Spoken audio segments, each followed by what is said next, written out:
কিছুদিন আগে কোক স্টুডিওতে একটা গান রিলিজ হয়েছে। গানটা অবশ্য অনেক পুরনো, ওয়ারফেজের অবাক ভালোবাসা। এটা মানে বাংলাদেশের রক গানের হিস্ট্রিতে খুবই মাইলফলক তৈরি করার মতো একটা গান। সো এই গানটা যে কোক স্টুডিওতে আসছে এটা আমি জানতাম না। আমাকে জানাইলো হচ্ছে আমার সিনিয়র ভাই জাকারিয়া জালাল ভাই। উনি আমাকে এটা লিঙ্ক দিয়ে বললো তুমি এটা নিয়ে একটা কিছু লেখো। তো আমার তখন মনে হলো যে এই জিনিসটা নিয়ে লিখলে যতজন পড়বে তার চাইতে বরং এটা নিয়ে আলাপ করা যায়। সো এটা আলাপ করতে গেলে তখন আমার ভাবলাম যে শুধু একটা গান নিয়ে আলাপ করে আসলে লাভটা কি, বরং কোক স্টুডিও নিয়ে অনেক কথা বলা যাইতে পারে। কারণ হচ্ছে যে এর আগে আমি দুইজনের সাথে কথা বলছিলাম, একজন বলতেছিল যে কোক স্টুডিও দেখা যাচ্ছে যে একটা দুঃখের গানরেও এমন ফানি একটা গান বানায় ফেলে, যেমন বন বিবি একটা গান বা হচ্ছে হে সামালো, এগুলোকে নাকি কোক স্টুডিও বিকৃত করছে। আবার আরেকজন বলতেছে কোক স্টুডিও হচ্ছে কালচারাল আগ্রাসন। সো এই ধরনের নানা ধরনের কথাবার্তা থেকে তখন মনে হইতেছিল যে বিষয়গুলো হয়তো যেরকম দেখতেছি এর বাইরেও হয়তো অন্য কোনো ন্যারেটিভ থাকতে পারে। তো জাকারিয়া জালাল ভাইকে বললাম যে ভাই আপনি আমরা বুয়েটে যেরকম পরীক্ষার আগে আমরা টানা পড়া দিতাম A+ পাওয়ার জন্য, ওইরকম আপনি এই কোক স্টুডিও নিয়ে একটু দীর্ঘ স্টাডি করলে তখন মানে কোক স্টুডিওর কালচারাল, পলিটিক্যাল, সোশ্যাল ইম্প্যাক্ট নিয়ে একটা দীর্ঘ আলাপ করা যেতে পারে।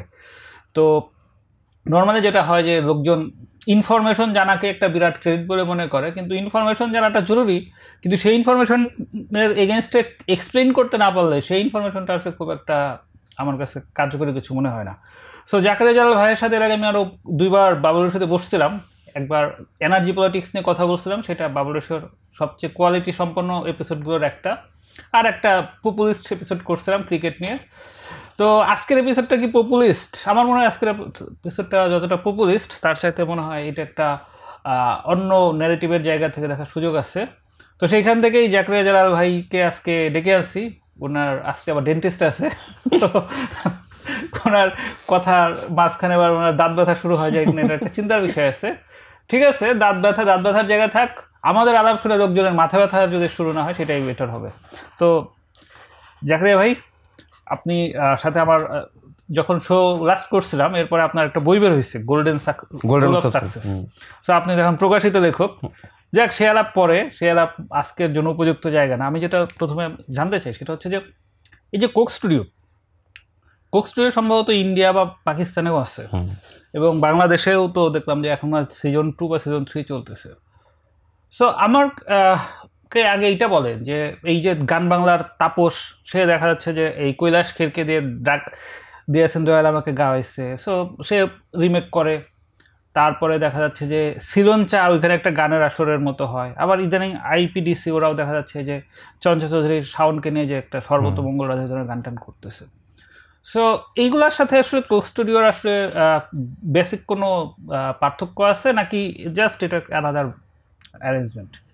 ধন্যবাদ হিমালয়, প্রথমে অনেক বড় ইন্ট্রো দিছো। সো দর্শকদের সুবিধার্থে যারা আগে শুনছেন না শুনুন, সঞ্চালককে নর্মালি রেসপেক্ট দিয়ে কথা বলতে হয়, কিন্তু যেহেতু সঞ্চালক আমার বুয়েটের জুনিয়র ভাই এবং বুয়েটের ট্র্যাডিশন অনুযায়ী আমি তাকে তুমি করে বলতেছি। সঞ্চালক হ্যাঁ না, আগেও বলে রাখলাম যারা নতুন করে শুনতেছে তাদের জন্য বলে রাখা। সো বেসিক্যালি একটু হিস্ট্রি দিই। প্রথমে হিস্ট্রিটা জানাটা খুবই দরকার। কোক স্টুডিওর ব্যাপারটা হচ্ছে কি, কোক স্টুডিও একদম প্রথম কোথায় হয়েছে জানো? It happened in Brazil. আচ্ছা, ইন 2007।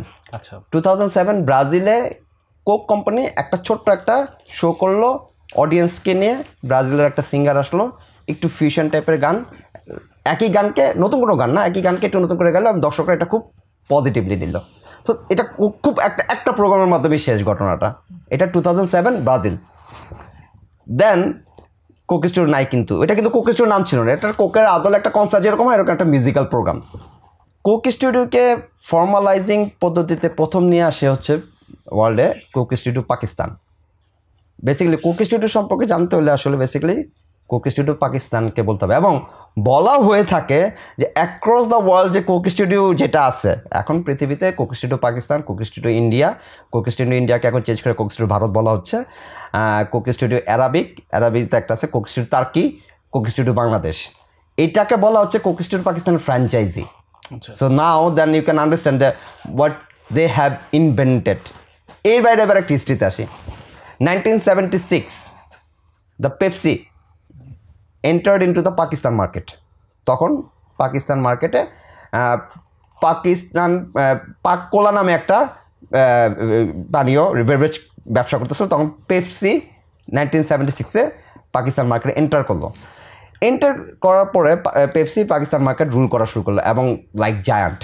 পেপসি ইন্টারেস্টিংলি কোকাকোলা সারা পৃথিবীতে বেভারেজের নাম্বার 1, কিন্তু সাবকন্টিনেন্টে পাকিস্তান, ইন্ডিয়াতে, বাংলাদেশে তারা আবার ভালো পেপসি। পেপসি আর কোকাকোলা তো একই মাদার গ্রুপের মধ্যে, কিন্তু একটা সময় রাইভালরির কথা বলতেছে, যে সময়টা রাইভালরি। হ্যাঁ, সো এখন পেপসি যখন বাংলাদেশে এবং পাকিস্তানে খুব রুল করতেছে, তো তখন 1976-এ আসছে, 76 বা 78 এই সময়টা, 76 অথবা 8 অথবা, টু বি ভেরি প্রিসাইজ। তো তারপরে তারা বড় আকার একটা বিনিয়োগ করলো পাকিস্তান ক্রিকেট টিমের উপরে, এবং পাকিস্তান ক্রিকেট টিম দেন 1992-তে পাকিস্তান ক্রিকেট টিম যখন চ্যাম্পিয়ন হইলো, তখন ফুল পাকিস্তান ক্রিকেট টিমকে তারা প্রায় অনেক বছর মানে স্পন্সর করে গেছে, এবং পাশাপাশি পাকিস্তান ব্যান্ড দলকে, জুনুন বা ওই টাইপের ব্যান্ডগুলোকে তারা স্পন্সর করতো, এবং প্রচুর কনসার্ট করতো। পেপসি তখন কনসার্ট করতো, এবং তাদের মার্কেট শেয়ার ইউনো হোয়াট 82%। কোথায়? পাকিস্তানে? পাকিস্তান দ্যাট টাইম টিল 1996, 78-এ ঢুকছে, 96-এ তাদের মার্কেট শেয়ার 82%।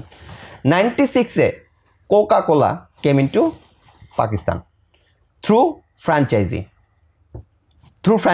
মানে বাংলাদেশেও কিন্তু ফ্র্যাঞ্চাইজির মাধ্যমে কোকাকোলা ব্যবসা করতে এখন নিজেরা ই করে।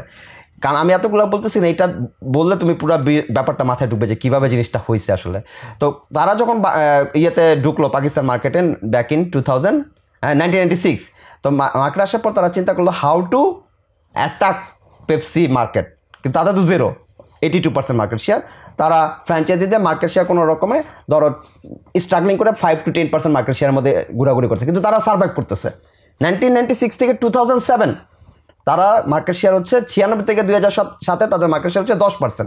তার মানে আসলে ছোটোখাটো কোম্পানি শেয়ার নিচ্ছে, পেপসির শেয়ার নিতে পারতেছে না। দেন ওই সময় কোক স্টুডিওর মার্কেটিং হেড নাবিজ জামান নাম একজন, যাকে বলা হয় কোক স্টুডিওর জনক। কোক স্টুডিও না কোকাকোলা? কোকাকোলার মার্কেটিং হেড নাবিজ জামান।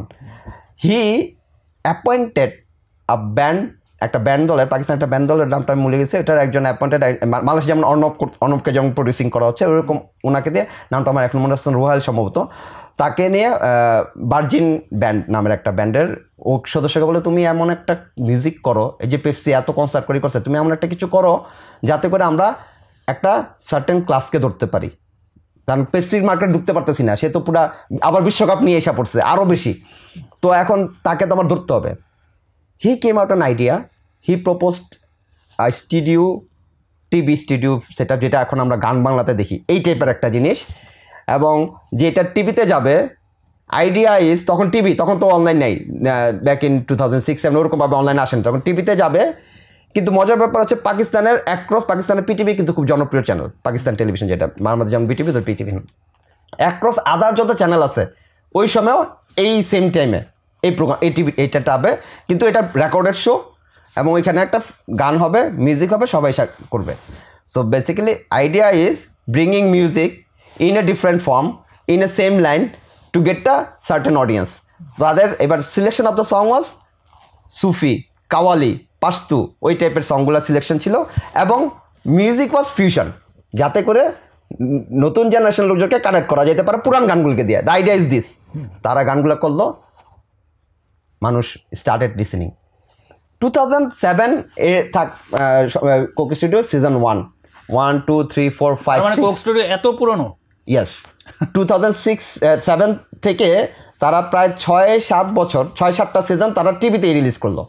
মিনওয়াইল 5-7 বছরের মাধ্যমেই যখন পাকিস্তান এটা জনপ্রিয় হওয়া শুরু করলো, তখন কোক স্টুডিও ইন্ডিয়া এমটিভির সাথে, কোক স্টুডিও ইন্ডিয়া এমটিভিতে কোক স্টুডিও নামে একটা প্রোগ্রাম হতো। এমটিভি যখন আমরা যে চ্যানেল দেখে বড় হয়েছি ছোটোবেলায়, গানের চ্যানেল, সেখানে এমটিভির একটা স্লট নিয়ে ইন্ডিয়াতে কোক স্টুডিও ইন্ডিয়া নামে এমটিভি নামে শুরু করলো। বেসিক্যালি 2010-এ what was the market share কোকের, সরি 2007-8 থেকে তো গান শুরু করলো, 2012-তে মার্কেট শেয়ার কোকের পাকিস্তানে 35%। আচ্ছা, 2022-এ, সো তার মানে আপনি বলতে যাচ্ছেন যে কোক স্টুডিওর ইম্প্যাক্ট পড়ছে ওখানে? আমি আসতেছি, এটি আসছে 2022-এ it is 55%। Actually Coke studio 2006 সাথে আবার পাকিস্তানে একটা জিও টেনশন চলতেছে, মানে ওদের পলিটিক্যাল খুব খারাপ অবস্থা, দেশের অবস্থা খুবই খারাপ। 2006-7 পাকিস্তানের উপর দিয়ে একটা বিরাট বড় ঝড় যাচ্ছিল, কু হচ্ছে, মিলিটারি এই হচ্ছে সেই হচ্ছে, শাসনভার চেঞ্জ হচ্ছে, তখন আর ক্রিকেট এনথুজিয়াজমও নাই, ক্রিকেটেরও ফল মানে কাটতি চলতেছে, ওই প্লেয়ারগুলো সব রিটায়ার করছে, একটা রিফর্ম হচ্ছে। তখন কিন্তু মানুষ আর ক্রিকেট বা এইগুলো নিয়ে এন্টারটেনমেন্ট না, তখন ইয়ং ক্রেজকে তো কোকা-কোলার অ্যাক্রস দ্য ওয়ার্ল্ড ওদের একটা চলতেছিল, রাইট দিস হ্যাপিনেস, মানে কোকা-কোলা কিন্তু হ্যাপিনেস নিয়ে কাজ করে। ওই হ্যাপিনেস থিমটাকে মিউজিকের সাথে ইনকর্পোরেট করে তারা মানুষের মাঝখানে পজিটিভিটি ছড়াই দিল, and the young craze took it nothing like anything. And Coke with this Coke studio and এটা মানে পেপসিকে জাস্ট মার্কেট থেকে নাই করে দিছে। This is the case book history মানে text book case across the world. Coke studio Pakistan কিভাবে শুধুমাত্র একটা মিউজিক্যাল প্রোগ্রাম দিয়ে, মানে আমরা তো টিভিসি করি, আমরা তো মানে মিউজিকের ডিস্ট্রিবিউশন চ্যানেল করি, এইসব করি, তো এই জিনিসগুলো করে চেয়েও কীভাবে একটা অন্য ধরনের আইডিয়া দিয়ে কীভাবে মার্কেট শেয়ার নিয়ে নিল। এবার 2014-তে আসো, 10 বছর বা পরে আসি, 2017-র দিকে আসি। Coke studio now decided the TV তো এখন কেউ দেখে না, ওয়েল টিভি আসলে তো টিভি দেখা মানুষ বন্ধ করে দিচ্ছে, ধরো 5-7 বছর হচ্ছে মানুষ টিভি কম দেখতেছে, মানে আগের মতো তো টিভি দেখতেছে না, কারণ কি মানুষ হাতে হাতে মোবাইল চলে আসতেছে, স্মার্টফোন চলে আসতেছে। দেন দে মুভ টু ইউটিউব। তাদের সম্ভবত কোক স্টুডিও পাকিস্তানের সিজন 8 থেকে সম্ভবত তারা মুভ করলো স্টুডিও থেকে ডিজিটাল প্ল্যাটফর্ম ইউটিউবে। অ্যান্ড উইথ নো টাইম যখন মানুষ ইউটিউব চিনে না, with no time Coca Cola Coke studio Pakistan become a million subscriber channel. তখন ইউটিউব থেকে কোক স্টুডিও পাকিস্তানকে নর্মালি তুমি যখন 1 মিলিয়ন হয়, 10 মিলিয়ন, তখন কিন্তু ইউটিউব থেকে একটা চিঠি পাঠায়। তা চিঠি একটা পাঠায় যে বলে যে তোমার এত লোক আছে, তুমি জানি না তুমি চিঠিগুলো দেখছো কিনা, যে চ্যানেলগুলো পাঠায় বলে তোমার এত লোক তোমাকে ফলো করে, পৃথিবীর এই দেশের চেয়ে তোমার ফলোয়ার বেশি, অনেক দেশে 10 লাখ লোকও নাই, যেখানে দেখা যায় একটা চ্যানেলে 10 লাখ লোক, এরকম খুব ইন্সপায়ারিং কথা লেখে। কোক স্টুডিও পাকিস্তানকে ইউটিউব থেকে যে লেখাটা লিখছিল সেখানে বলছিল যে your channel is not a channel, it's a movement. So the YouTube recognize this things as a movement, মানে পুরা সিচুয়েশন চেঞ্জ করে দিচ্ছে। অ্যাকচুয়ালি চেঞ্জ করার মতো ঘটনা, কারণ তারা করছে কি, তারা তো পাকিস্তানের হেরিটেজ যে গানগুলো ছিল সেই গানগুলোকে যেই ফ্র্যাঞ্চাইজি, যেই জিনিসটা কিন্তু ultimately Coke studio Turkey, Coke studio Arabic, তেলাবিব, Arabic যেটা মানে অ্যারাবিক, আরেকটা হচ্ছে কোক স্টুডিও ইন্ডিয়া এবং কোক স্টুডিও বাংলাদেশেও একই কনটেক্সটে পুরনো গান, হারিয়ে যাওয়া গান, সেই গানগুলোকে বর্তমান মিউজিকের সাথে ফিউশন করে একটা, যাতে করে তুমি পুরনো গানের দর্শকও ধরতে পারো, নতুন জেন আলফাকেও ধরতে পারো, তা যাতে করে একটা কানেক্টেড হয় এবং একটা ব্রিজ হয় অ্যাক্রস দ্য ওয়ার্ল্ড, এবং সোশ্যাল রেসপন্সিবিলিটির আন্ডারে তোমার হারিয়ে যাওয়া গানকে তুমি নিয়ে আসতে পারো। আইডিয়া কিন্তু হয়ে গেছে, সেল আউট করে দিছে, মার্কেট গেইন করছে, fantastic. Coke studio Pakistan is a successful project. Now we get back to Coke studio India. So Coca-Cola India started doing these things back in 2007. Coca-Cola India in MTV, Coke Studio India is not a successful project. Even Coke Studio Turkey is not a successful project too. Why? Question can come. এত সুন্দর পেপসিকে market থেকে সরাই দিল Coke studio Pakistan project, ইন্ডিয়াতে কাজ করলো না কেন?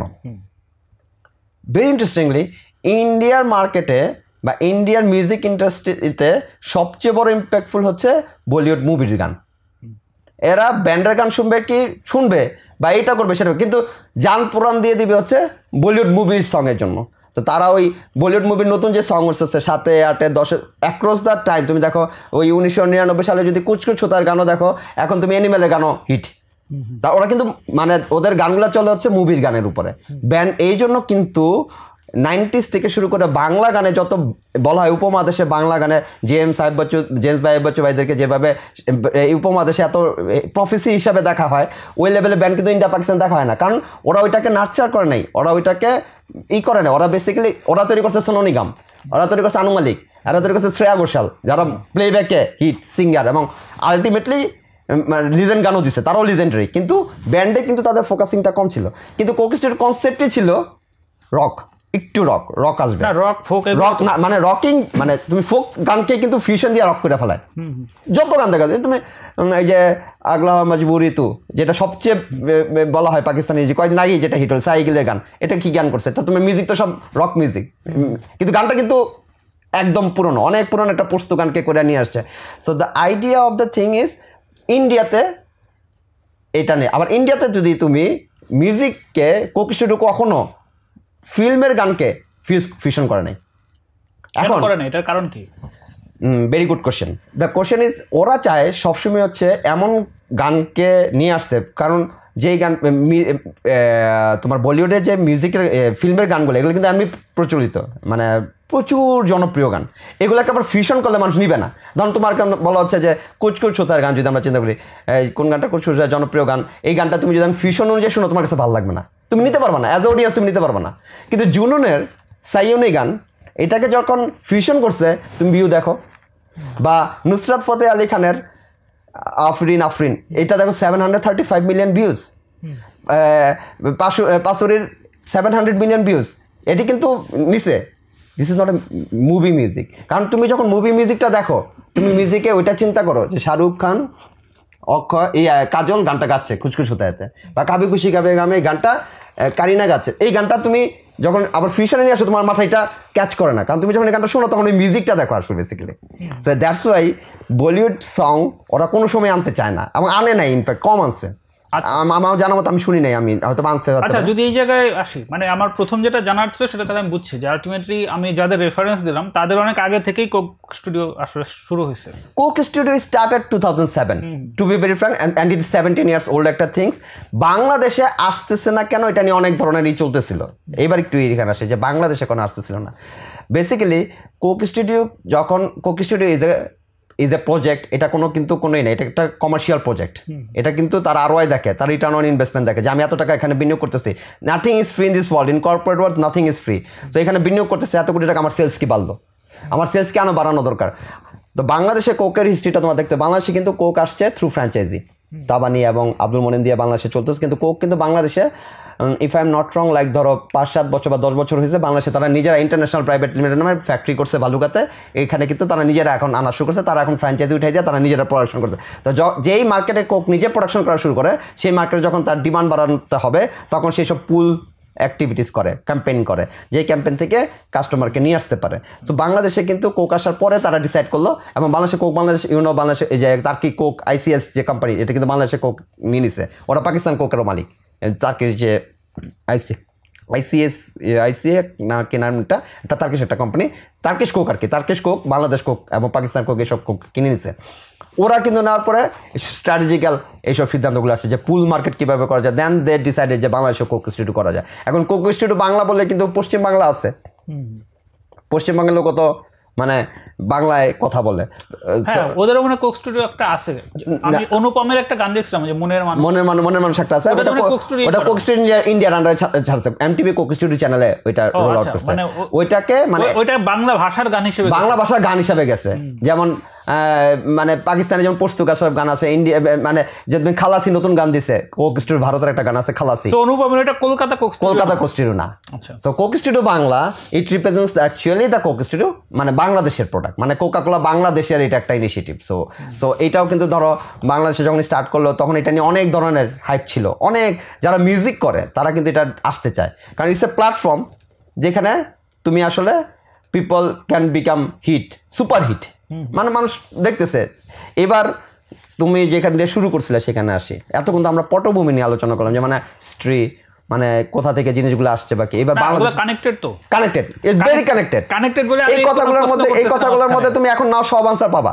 কেন মালোমাকে সিলেক্ট করতেছে, কেন হেসামালোকে সিলেক্ট করতেছে, কোন অডিয়েন্সকে সিলেক্ট করতেছে, কোন গানকে সিলেক্ট করতেছে, দিস অল আর কানেক্টেড। মানে তারা কিন্তু চাইলেই কালকে তুমি এসেছিলে পরশু, কাল কেন আসনি, এই গানটা নিতে পারবে না, নিবে না। কেন নিবে না? কারণ তুমি এসেছিলে পরশু, কাল কেন আসনি, এই গানের সাথে মিউজিক, ফিল্ম ইন্ডাস্ট্রি জড়িত। আচ্ছা, এটা নিবে না ওরা নিবে এমন একটা সং, যে সংটা মানুষ শুনতেছে। বাট ওটা সুচিন দেব বর্মনের গান কিন্তু করছিল একটা, তাহসানের সাথে করছিল।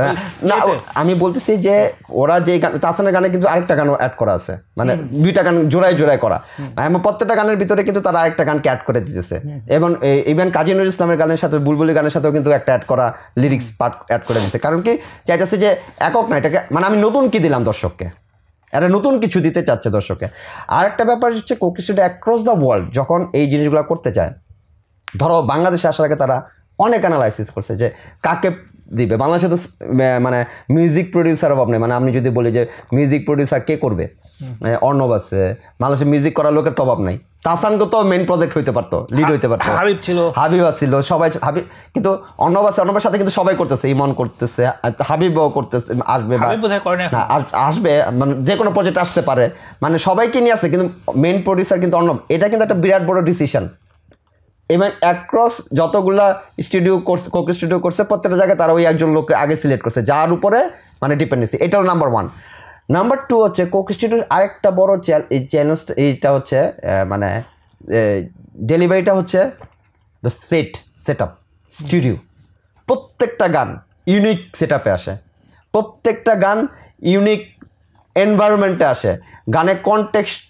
গানের মিউজিক্যাল ইনস্ট্রুমেন্ট গানের লিরিক্স গানের কি ডেলিভারি গানের পিছনে হিস্ট্রি এগুলো কিন্তু প্রত্যেকটা গানকে আইসা কন্ট্রিবিউট করে এবং ওইভাবে কিন্তু ওরা এই জিনিসটা করে না ইটস নট লাইক দ্যাট আমি কালকে সকালে মনে হলাম একটা গান করলাম আইসা স্টুডিওতে রেকর্ড করলাম দিব নো নো নো ইম্পসিবল তারা এই গানটা করার আগে শতবার এটাকে রিডিফাইন করে এটার মতো করে ধরো স্টুডিওর সেটটা ডিজাইন আমি তোমাকে ডিজাইনটা বলি যে লেটেস্ট যে মালোমা যে গানটা এখন ওই যে আলী হোসেনকে অ্যাড করলো হ্যাঁ এই গানের মধ্যে এই গানের সেট ডিরেকশন বা এটা ডিরেকশন করছে Chandman Al Rajib he is one of the prominent director of Bangladesh তো বিহাইন্ড দ্য সিন থেকে তথ্য বলতেছি এটা নিয়ে তো ক্লিপিংসও আছে ইউটিউবে হ্যাঁ ক্লিপিংস মানে এই যে কনটেক্সটটা মানে আমি এই যে মালোমা গানে এটাকে মালোমা বল আমি করলাম কি বাঙ্গাতুরি পাইতে হবে এটা মানে এটা তো একটা লাইফস্টাইল এই পুরো ভিডিওটার মধ্যে কিন্তু লাইফস্টাইলটাকে ফুটিয়ে তোলা হয়েছে তুমি যদি অবাক ভালোবাসা দেখো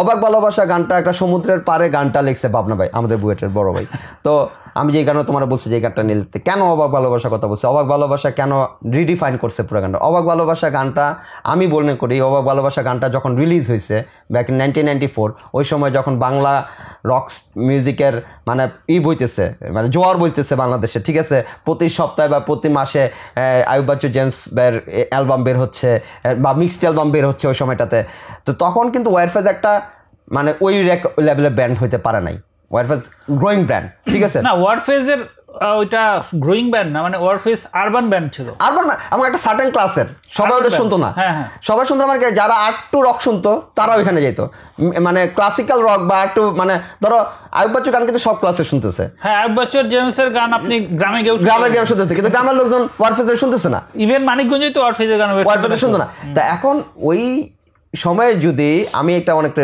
বলছি আমি বিভিন্ন সময় বলছি যে এই অবাক ভালোবাসা গানটা যদি মানে আইয়ুব বাচ্চুরা গাইতো মানে ওই সময় আইয়ুব বাচ্চু ভাইরা বা বাচ্চু ভাই বা জেমস ভাইরা গাইতো তাহলে এটাও একটা ওই ধরো সেই তুমি স্টাইলের এত জনপ্রিয় গান হইতো কিন্তু এই গানটা কিন্তু হারাই যাচ্ছিল এত সুন্দর একটা গান কিন্তু আমরা যারা মিউজিক ফলো করি আমরা যারা রক মিউজিক ফলো করি তারা কিন্তু এই গান ভুলি নাই কোনোদিন হ্যাঁ ভোলা সম্ভব না এখন কি হয়েছে দেখো আমার ছেলে যার বয়স 5 বড়টার বয়স 10 ওটা বাদ যার বয়স 5 দুইটা ছিল আমার 5 বছরের ছেলে অবাক ভালোবাসার ফুল লিরিক্স মুখস্থ সে গানের সাথে সাথে বলে অবাক ভালোবাসা হীরাচুনি পান্না চৌচির এইসব কঠিন কঠিন যে শব্দগুলো গানের মধ্যে আছে সেই গানের সাথে লিরিক্স ধরে ধরে বলে what does it mean it means a kid a 5 years old যার জন্ম 2019-এ আর গানের জন্ম হচ্ছে 1992-তে তার মানে 8 আর 19 কত বছর 27 বছর হ্যাঁ 1992-তে গান হ্যাঁ এই যে 30 বছর পরেও একটা ছেলের মাঝখানে একটা বাচ্চাকে এত কঠিন একটা ভাষা তাকে ইম্প্যাক্ট করছে যে তার গানটা মুখস্থ হয়ে গেছে it has something magical inside and Coke studio done this things very meticulously তারা কিন্তু যদি অনেকে যারা অবাক ভালোবাসা আমরা প্রথম শুনছি তারা কিন্তু প্রথম অনেকে লিখছে যে অবাক ভালোবাসা আগের টিউনের সাথে এই টিউনটা অনেক চেঞ্জ হয়েছে এটা নিয়ে আমার নিজেরই ইয়ে আছে যেমন আমি এইটার পরে দেখতেছিলাম যে ওই যে পলাশের এন্ট্রি নিয়ে অনেক কথা করতেছিল আমি জিনিসটাকে করতেছিলাম যে এইভাবে যে মানে অবাক ভালোবাসার অরিজিনাল যে কম্পোজিশন সেটা শোনার জন্য তো আছে ইউটিউবে মানে সেটার সাথে তাদের কোক স্টুডিও সেটা করতেছে কেন আমি দেখছি যে ওই গানটাকে বাবনার ফ্লেভারে একবার রাখার পাশাপাশি একদম মানে আপনি দেখেন যে এই পলাশ যে গাইছে কিন্তু পুরা গানটাই গাইছে মানে নর্মালি যেটা হয় যে কোক স্টুডিওর গানগুলোতে একাধিক গান যেরকম জোড়া দেয়, সো এইখানে এই অবাক ভালোবাসা আসলে 2টা ভার্সন বানাইছে। এইটা আমি বলি, এই খুব ভালো একটা কথা বলছে, যেটা বলতে চাচ্ছিলাম। কোক স্টুডিও অন্য গানে যেমন কাজী নজরুল ইসলামের গানের সাথেও জোড়া দেওয়া গান আছে বুলবুলির সাথে, কিন্তু অবাক ভালোবাসার সাথে কোনো গান জোড়া দেওয়ার দৃষ্টতা দেখায় নাই আমি মনে করি। হ্যাঁ, আরেকটা বেসিক্যালি একটু লিরিক চেঞ্জ আছে, কিন্তু মানে গানটা কিন্তু 2 পার্ট। গানটার প্রথম পার্টের সাথে দ্বিতীয় পার্টে একটা জায়গায় 4 লাইনের একটা চেঞ্জ আছে, শুধু 4 লাইনের একটা চেঞ্জ আছে, যেটা পলাশের ইয়েতে আছে। সো সেই চেঞ্জটা 2 পার্টেই গানটা হয় সবসময়, 2 পার্টের গানটা সেকেন্ড পার্টের পরে 2টা কারণে করা।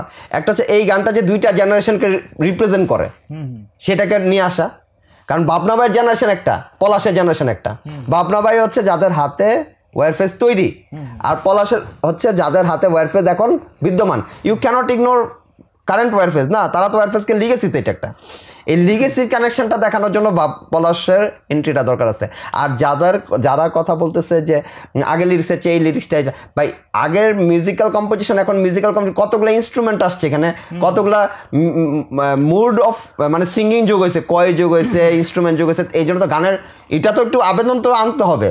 হ্যাঁ, মানে এই যে বাংলাদেশের যে কি বলে কোক স্টুডিও এত দেরিতে আসছে, আমার মনে হয় যে আমাদের অশিক্ষিত অডিয়েন্স সব ক্ষেত্রেই, যেমন ক্রিকেট খেলা যখন দেখতে যাই, ক্রিকেট খেলা দেখতে গেলেও দেখা যাচ্ছে অশিক্ষিত অডিয়েন্স একটা প্রবলেম, বই মেলার যখন বই হয় তখন অশিক্ষিত অডিয়েন্স একটা প্রবলেম, ইভেন এই কোক স্টুডিওতেও অশিক্ষিত অডিয়েন্স কিন্তু একটা প্রবলেম। আপনি দেখেন যে যখন এই যে কোনো আপনি কোক স্টুডিও একটা নতুন গান আসে, তারা করবে কি ওইটা নিয়ে একটা শুরু করবে, এইটা হয় নাই, সেইটা হয় নাই, মানে যদি আগের ভার্সনটাই বানায় তাহলে তো কোক স্টুডিওর এখানে ইনভলভমেন্টের দরকার নেই। ফলে আমি আপনাকে শুরুতে যে প্রশ্নটা করতেছিলাম যে কোক স্টুডিওর যে মূল কাজ তো নিশ্চয়ই ওই গানটাই রিপ্রোডিউস করা না। সো তাহলে কোক স্টুডিও যখন তুমি শুনবা সেটা তো কোক স্টুডিওর প্রোডাকশন। হ্যাঁ, কোক স্টুডিওর প্রোডাকশন, এবং কোক স্টুডিও যদি কোনো গানে বিন্দুমাত্র চেঞ্জ না থাকে বা কিছু করে, যারা গানের সাথে জড়িত তাদের কিন্তু কনসেন্ট নিয়ে করতেছে। হ্যাঁ, এই ওয়্যারফেস গানের এই অবাক ভালোবাসা গানের মালিক তো ওয়্যারফেস, তারাই তো পারফর্ম করছে, এই গানটা তো আমি তুমি গাই নাই বা অন্য কেউ গাই নাই যে এই গান নিয়ে তোমার এত কথা বলতে হবে। সো যারা এই গানের স্রষ্টা বাবনা ভাই, যে গান লিখছে, যে গান শুরু করছে, যে গান কম্পোজ করছে, তারা এখানে আছে, তো তারা তো এটাতে যদি পজিটিভ হয়, আমার তোমার এখানে তারপরও আমি তোমার মতো এত ডিরেক্টলি বলবো না, আমি আর একটু পজিটিভলি বলি, with respect to that people যারা বলতেছে যে ওই ভার্সন থেকে এই ভার্সনে গানের মোডালিটি চেঞ্জ হয়েছে বা গানের মুড অফ এটা চেঞ্জ হয়েছে, হয়তো না হলে তো কোনো এটা দরকার ছিল না, হইতেই হবে। কিন্তু আরেকটা জিনিস হচ্ছে ওই ভার্সনটা তো নাই হয়ে যায় নাই ভাই। আমার কথা হচ্ছে কি, আমি উইথ রেসপেক্ট টু দ্যাম, ওই ভার্সনটা কিন্তু এখনো আছে, এবং still you can listen that version, still you can enjoy that version, কেউ তো না করে নাই।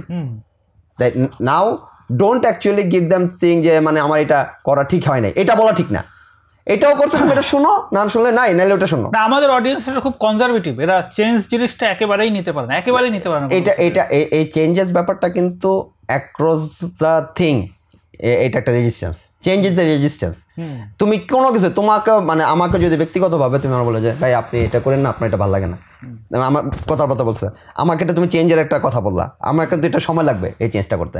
পৃথিবীর কোনো মানুষ চেঞ্জ নিতে পারে না, কেউ হয়তো একটু পজিটিভলি নেয়, কেউ ফুললি নেগেটিভলি নেয়, কেউ মাইল্ডলি পজিটিভলি নেয়, কিন্তু চেঞ্জ সবার জন্য রেজিস্ট্যান্স। কিন্তু এটা ব্যাপারটা হচ্ছে যে চেঞ্জটা হচ্ছে অনলি কনস্ট্যান্ট, যেটা হবেই এটাকে, এবং এটা যে যত তাড়াতাড়ি চেঞ্জকে অ্যাডপ্ট করতে পারে সেই অ্যাকচুয়ালি আগায় যায়। সো কোক স্টুডিও যে গানগুলোকে একটু মডিফিকেশন করতেছে বা মানে আমি বলবো যে রিটাচ করতেছে, আমার কাছে মডিফিকেশন শব্দটা অনেক বড় শব্দ, কারণ গানকে মডিফাই করা যায় না, গানের টোনকে মডিফাই করে, গানকে ডেলিভারি, গানের আবেদনকে মডিফাই করা যায় না। রিটাচ শব্দটা অ্যাপ্রোপ্রিয়েট। হ্যাঁ, মানে গানটাকে একটু রিটাচ করে, ধরো তুমি একই মানুষ, ওই যে আমরা কিছু দেখে, আমি জানি না তুমি অবশ্যই ফেসবুকে আমরা দেখি অনেক সময়, অনেক জায়গায় আমি দেখছি ফেসবুকে খুব জনপ্রিয় একটা লোক রাস্তা থেকে তুলে নিয়ে তাকে আবার রিমোডিফাই করে, অনেক লোক আছে সোশ্যাল কাজ করে বিদেশে থেকে, তারপর আবার এটা ছেড়ে দেয় যে এই লোকটা কিরকমভাবে পড়েছিল তাকে এরকম করছে।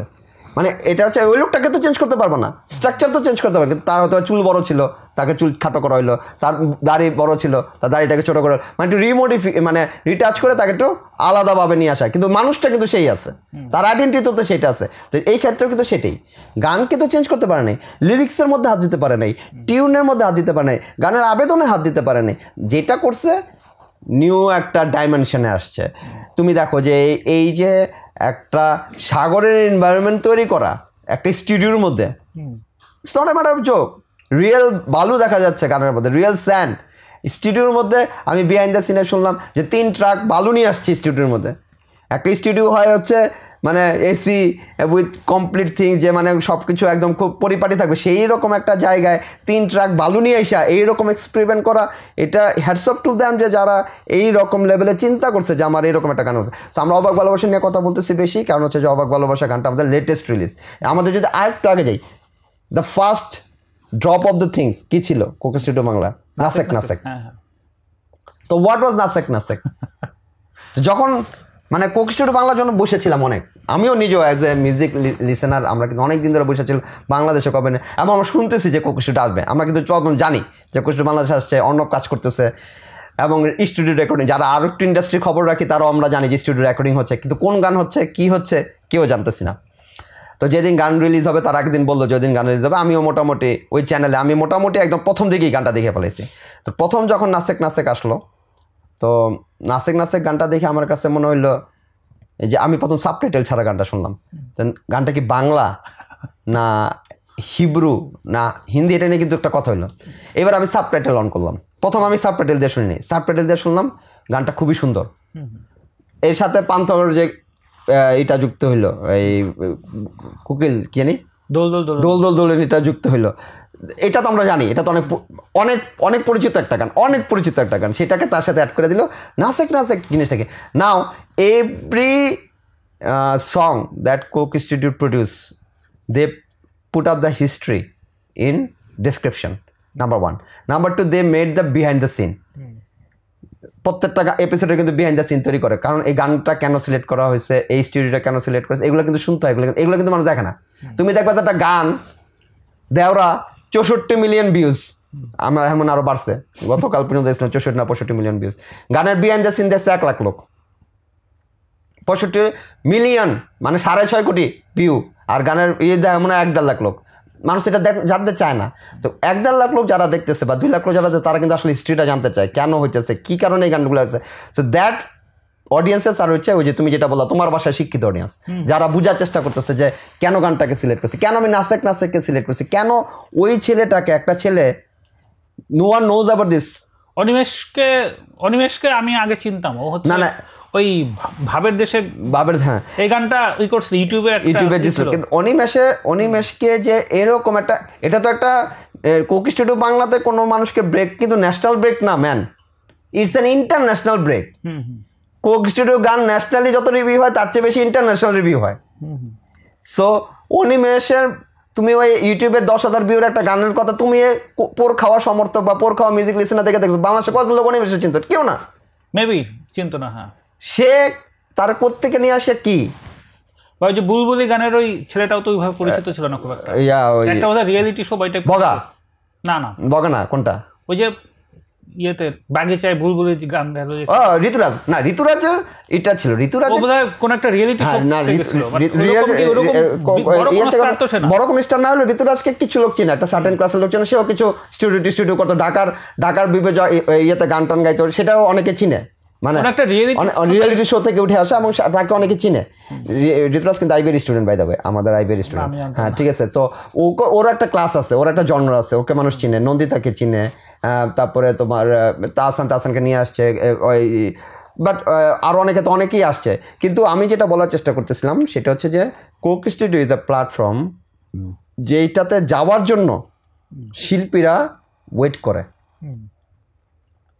It's a commercial project, but still yet again people, ডিরেক্টররা বসে যে আমি কবে কল পাবো কোক স্টুডিওতে কাজ করার। It's a project that gives you an international break. এটারে তুমি গালাগালি করতে পারো, এটারে তুমি সাধারণ ক্রিটিক্স করতে পারো, এর এগেনস্টে রিভিউ করতে পারো, এবং এর এগেনস্টে কোক স্টুডিওর ব্যবসাও আছে, কিন্তু স্টিল ইটস এ প্ল্যাটফর্ম যেখান থেকে people get an break. So এই ব্রেকটা কিন্তু কোক স্টুডিও যারে তারা দেয় না, অনেক চিন্তা ভাবনা করে এর পিছনে, অনেক তাদের পিছনে যে মাস্টার মাইন্ড যারা কাজ করে তাদের পিছনে যারা আছে তারা অনেক এটার ভিতরে ভাবে, এবং প্রত্যেকটা গানের ব্যাপারে কিন্তু তারা ওই রকম চিন্তা ভাবনা করে দেখে। তবে মজার ব্যাপার হলো বাংলাদেশে ধরো প্রীতমে যে লাকিলি আমি দেখবো যে কোক স্টুডিও 3rd সিজন চলতেছে, সম্ভবত 12-11, এটা মানে 28তম 26 মানে এই সিজন 1 সিজন 2 সিজন 3 এই হয় এগুলো, মানে ডেফিনেশনগুলো কিভাবে? কনটেক্সটটা হচ্ছে ওরা ধরো একটা সিজন মানে হচ্ছে একটা আগে থেকে পরিকল্পনা করে এটা একটা বাজেটের মতো। ধরো তুমি একটা প্রজেক্ট নিলা, তো প্রজেক্টের বাজেট হচ্ছে 1 কোটি টাকা, কথা তা 1 কোটি টাকা আমি 5টা মানে তুমি যেমন তুমি ভিয়েতনাম যাবা বলতেছো বা এবার ইন্ডিয়া ট্রিপ করে আসছো, তুমি ভিয়েতনাম যখন যাবা তুমি চিন্তা করতেছো ভিয়েতনামের 5টা স্টেটে যাবো, হ্যানয় যাবো, হোচিমিন যাবো বা ইয়েতে যাবো, এরকম 5টা স্টেটে তুমি হিসাব করছো 5টা স্টেটে গেলে আমার কত টাকা লাগবে, কত ফ্লাইট, কত খরচ, এরকম হিসাব করছো। তো তোমার এই কিন্তু 5টার মধ্যে দ্যাট ইজ মনে করো একটা সিজন। আচ্ছা, বুঝতে পারছি। তো তুমি ইন্ডিয়াতে গেছিলে, ইন্ডিয়াতে কয়টা স্টেটে গেছো? 15টা, 10 স্টেটে গেছো। 10টা স্টেট 17 শহর। হ্যাঁ, তা তোমার মনে করো এটা সিজন 1 ছিল, এপিসোড ছিল 10টা, এবার তুমি সিজন 2 যাচ্ছ ভিয়েতনাম, তুমি এখানে আগে তো এটা ডিপেন্ড করে তোমার বাজেটের উপরে। আচ্ছা, বুঝতে পারছি। সো এই একটা বাজেট, কারণ এখন যখন করে তারপরে বাজেটের উপর ডিপেন্ড করে কোন শিল্পী কোন গান, ওই শিল্পীর আনতে কত টাকা লাগবে, এবং এই গানগুলার স্টুডিও রেকর্ডিং, এই গান যেমন মালোমার আমি স্টুডিও করতে যে টাকা লাগছে, অবাক ভালোবাসার স্টুডিও করতে ওই টাকা লাগে নাই ফর শিওর, কারণ মালোমার স্টুডিও অনেক বেশি। ইভেন তাতেই কোক স্টুডিওর 3rd সিজনের যে প্রথম গান জয়া হাসানের দিয়ে যেটা করলো স্টার ডাস্টেড, প্রচুর স্টার প্রচুর কিছু দিয়ে তাতেই গানটা করলো। তো এইটাতে কিন্তু অবশ্যই জয়া হাসানের ইনক্লুশন অনেক কস্টলি ছিল, তাতে তো ভিউ তো না ভিউর কথা বলতেছি না, আমি বলতেছি যে budget. I am saying that ওরা কিন্তু জানে না যে কোনটা হবে। হু নোজ যে তোমার Dewra it will be one of the biggest hit in Coke studio, এরা জীবন চিন্তাও করে না। 3 মিনিটের টাকা, সবচেয়ে শর্টেস্ট সং কোক স্টুডিও, এরা সবচেয়ে viewed song Bangladesh, Coke studio বাংলাদেশের কথা বলতেছি। তো তোমার এটাতে কেউ দেখে নাই, মানে বুঝে নাই যে এটা হবে। তো সুতরাং তারা কিন্তু একটা প্রজেক্ট নেয়, প্রজেক্টের মধ্যে আমার মনে হয় ধারণা, আমার if I am not wrong, হয়তো বা দেওরার budget one of the lowest budget হবে। হ্যাঁ, ওটা তো খুব সাধারণ এবং যারা আসছে শিল্পী তাদের যে খুব হাইফাই টাকা দিচ্ছেন না, তার চেয়ে বরং জয়া হাসানের ইনক্লুশন অনেক কস্টলি হওয়া উচিত, তা হাসানের ইনক্লুশন অনেক কস্টলি হওয়া উচিত, মানে এরা তো কস্টলি তো সেই ক্ষেত্রে দেওরাতে কে গেছে? প্রীতমই তুমি, এর বাইরে তো একটা ড্যান্স ইসমাইলউদ্দিন পাইকার যে সে গ্রামেগঞ্জে ওকে জনপ্রিয় না, আর ওকে যে আনছে হয়তো, আমি বলতেছি না উইথ রেসপেক্ট তাদের ক্যাপাসিটি বা ওইটা নিয়ে বলছে, মানে আমি বাজেটের ক্ষেত্রে কিন্তু হয়তো ওই রকম বাজেটে ছিল না, যে কিন্তু ভিউতে কিন্তু দেখো সে 70 মিলিয়ন 65 মিলিয়ন ভিউজ দিচ্ছে। তো আমি যেটা বলছি কোনটা কোন সময় হিট হবে এটা তো পিপল জানেন আগে থেকে, তারা তো প্রত্যেকটা গানই ওইভাবে করার চেষ্টা করে যাতে হিট হয়। তো যেমন আমি হয়তো বা কোক স্টুডিও 3-তে মানে এটা তো কেউ জানে না কয়টা গান হবে বা কী হবে, তারা শেষ করে দেয় লাস্ট এন্ড দিয়ে। কোক স্টুডিও 1-এ হয়তো বা 12-13টা গান ছিল, সব মিলে এখন 25-26টা গান বাংলাদেশ থেকে প্রডিউস হয়েছে। প্রত্যেকটা গানেই কিন্তু তারা যথেষ্ট মানে ওই একইভাবে করে, একই স্ট্রাকচারে, গানের শিল্পী, গানের মডিউল, গানের সেট ডিজাইন, গানের ডিরেকশন সব কিন্তু এইভাবে করে। কোনোটা হিট হইতেছে বেশি, কোনো হিট হইতেছে কম, কিন্তু হিট হওয়া না হওয়ার উপরে কিন্তু আবার অনেক কিছু আছে। যেমন আমাদের কথা যদি ইউটিউব চ্যানেলে যাচ্ছে, তাহলে আমাদের এই এপিসোডটা ভিউ হইলো 1000, কথার কথা 1000 লোক দেখলো, কিন্তু আমি চাইলে কিন্তু 1000 ভিউকে 30,000 ভিউ করতে পারি, রাইট? 1 লাখ ভিউ করতে পারি। কিভাবে? আমি বুস্ট করবো একটু। তো তারাও কিন্তু দেখে, তারা যে মনে করে একটা গান যখন দিল প্রথম দিনই বুস্ট করা শুরু করে না, দেখে যে অর্গানিকলি গানটা কী পরিমাণ রিচ হয়। আমি দেখলাম যে অবাক ভালোবাসা প্রথম 3 দিনে 4 মিলিয়ন ভিউজ। এখন স্কোর কত অবাক ভালোবাসা? এখন মনে হয় 9 মিলিয়ন্স, 10 মিলিয়ন্স হয়নি এখনো, অ্যাপ্রক্সিমেটলি 9 মিলিয়ন্স। গ্রোথ কম না, পরে এটা তো রিসেন্ট হাইপ, রিসেন্ট একটা ইয়ের কারণে কোক স্টুডিও কিন্তু এই চান্নাতে গান দেওয়ার কথা ছিল, কিন্তু গান তো দেয়নি এরা, কারণ রিসেন্ট একটা চলতেছে, তারা কিন্তু কোক স্টুডিও এখন কোনো প্রমোশন আপাতত বন্ধ রাখছে। সব ওদের এর মধ্যে 2টা গান চলে যাওয়ার কথা, কিন্তু ওরা একটা গানও দিতেছে না, কারণ আপাতত বন্ধ রাখতেছে, কারণ এখন তো অন্য একটা ইস্যু নিয়ে আলোচনা হচ্ছে চারপাশে।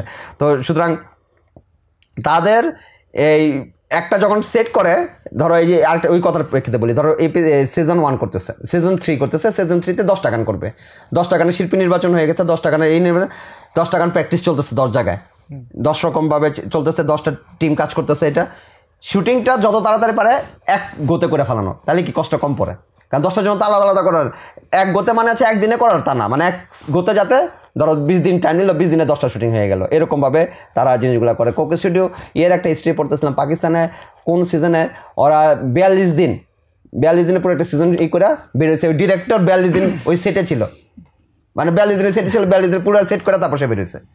তো এটা হচ্ছে বাজেটের উপরে, ইয়ের উপরে ডিপেন্ড করে। আমার আপনার ওই অ্যানালাইসিস থেকে যে পয়েন্টটা প্রথম থেকে মাথায় আসতেছিল, সেটা হচ্ছে যে হোয়াই পাকিস্তান মার্কেট হিসেবে তো ইন্ডিয়া পাকিস্তানের চাইতে অনেক অনেক বড়।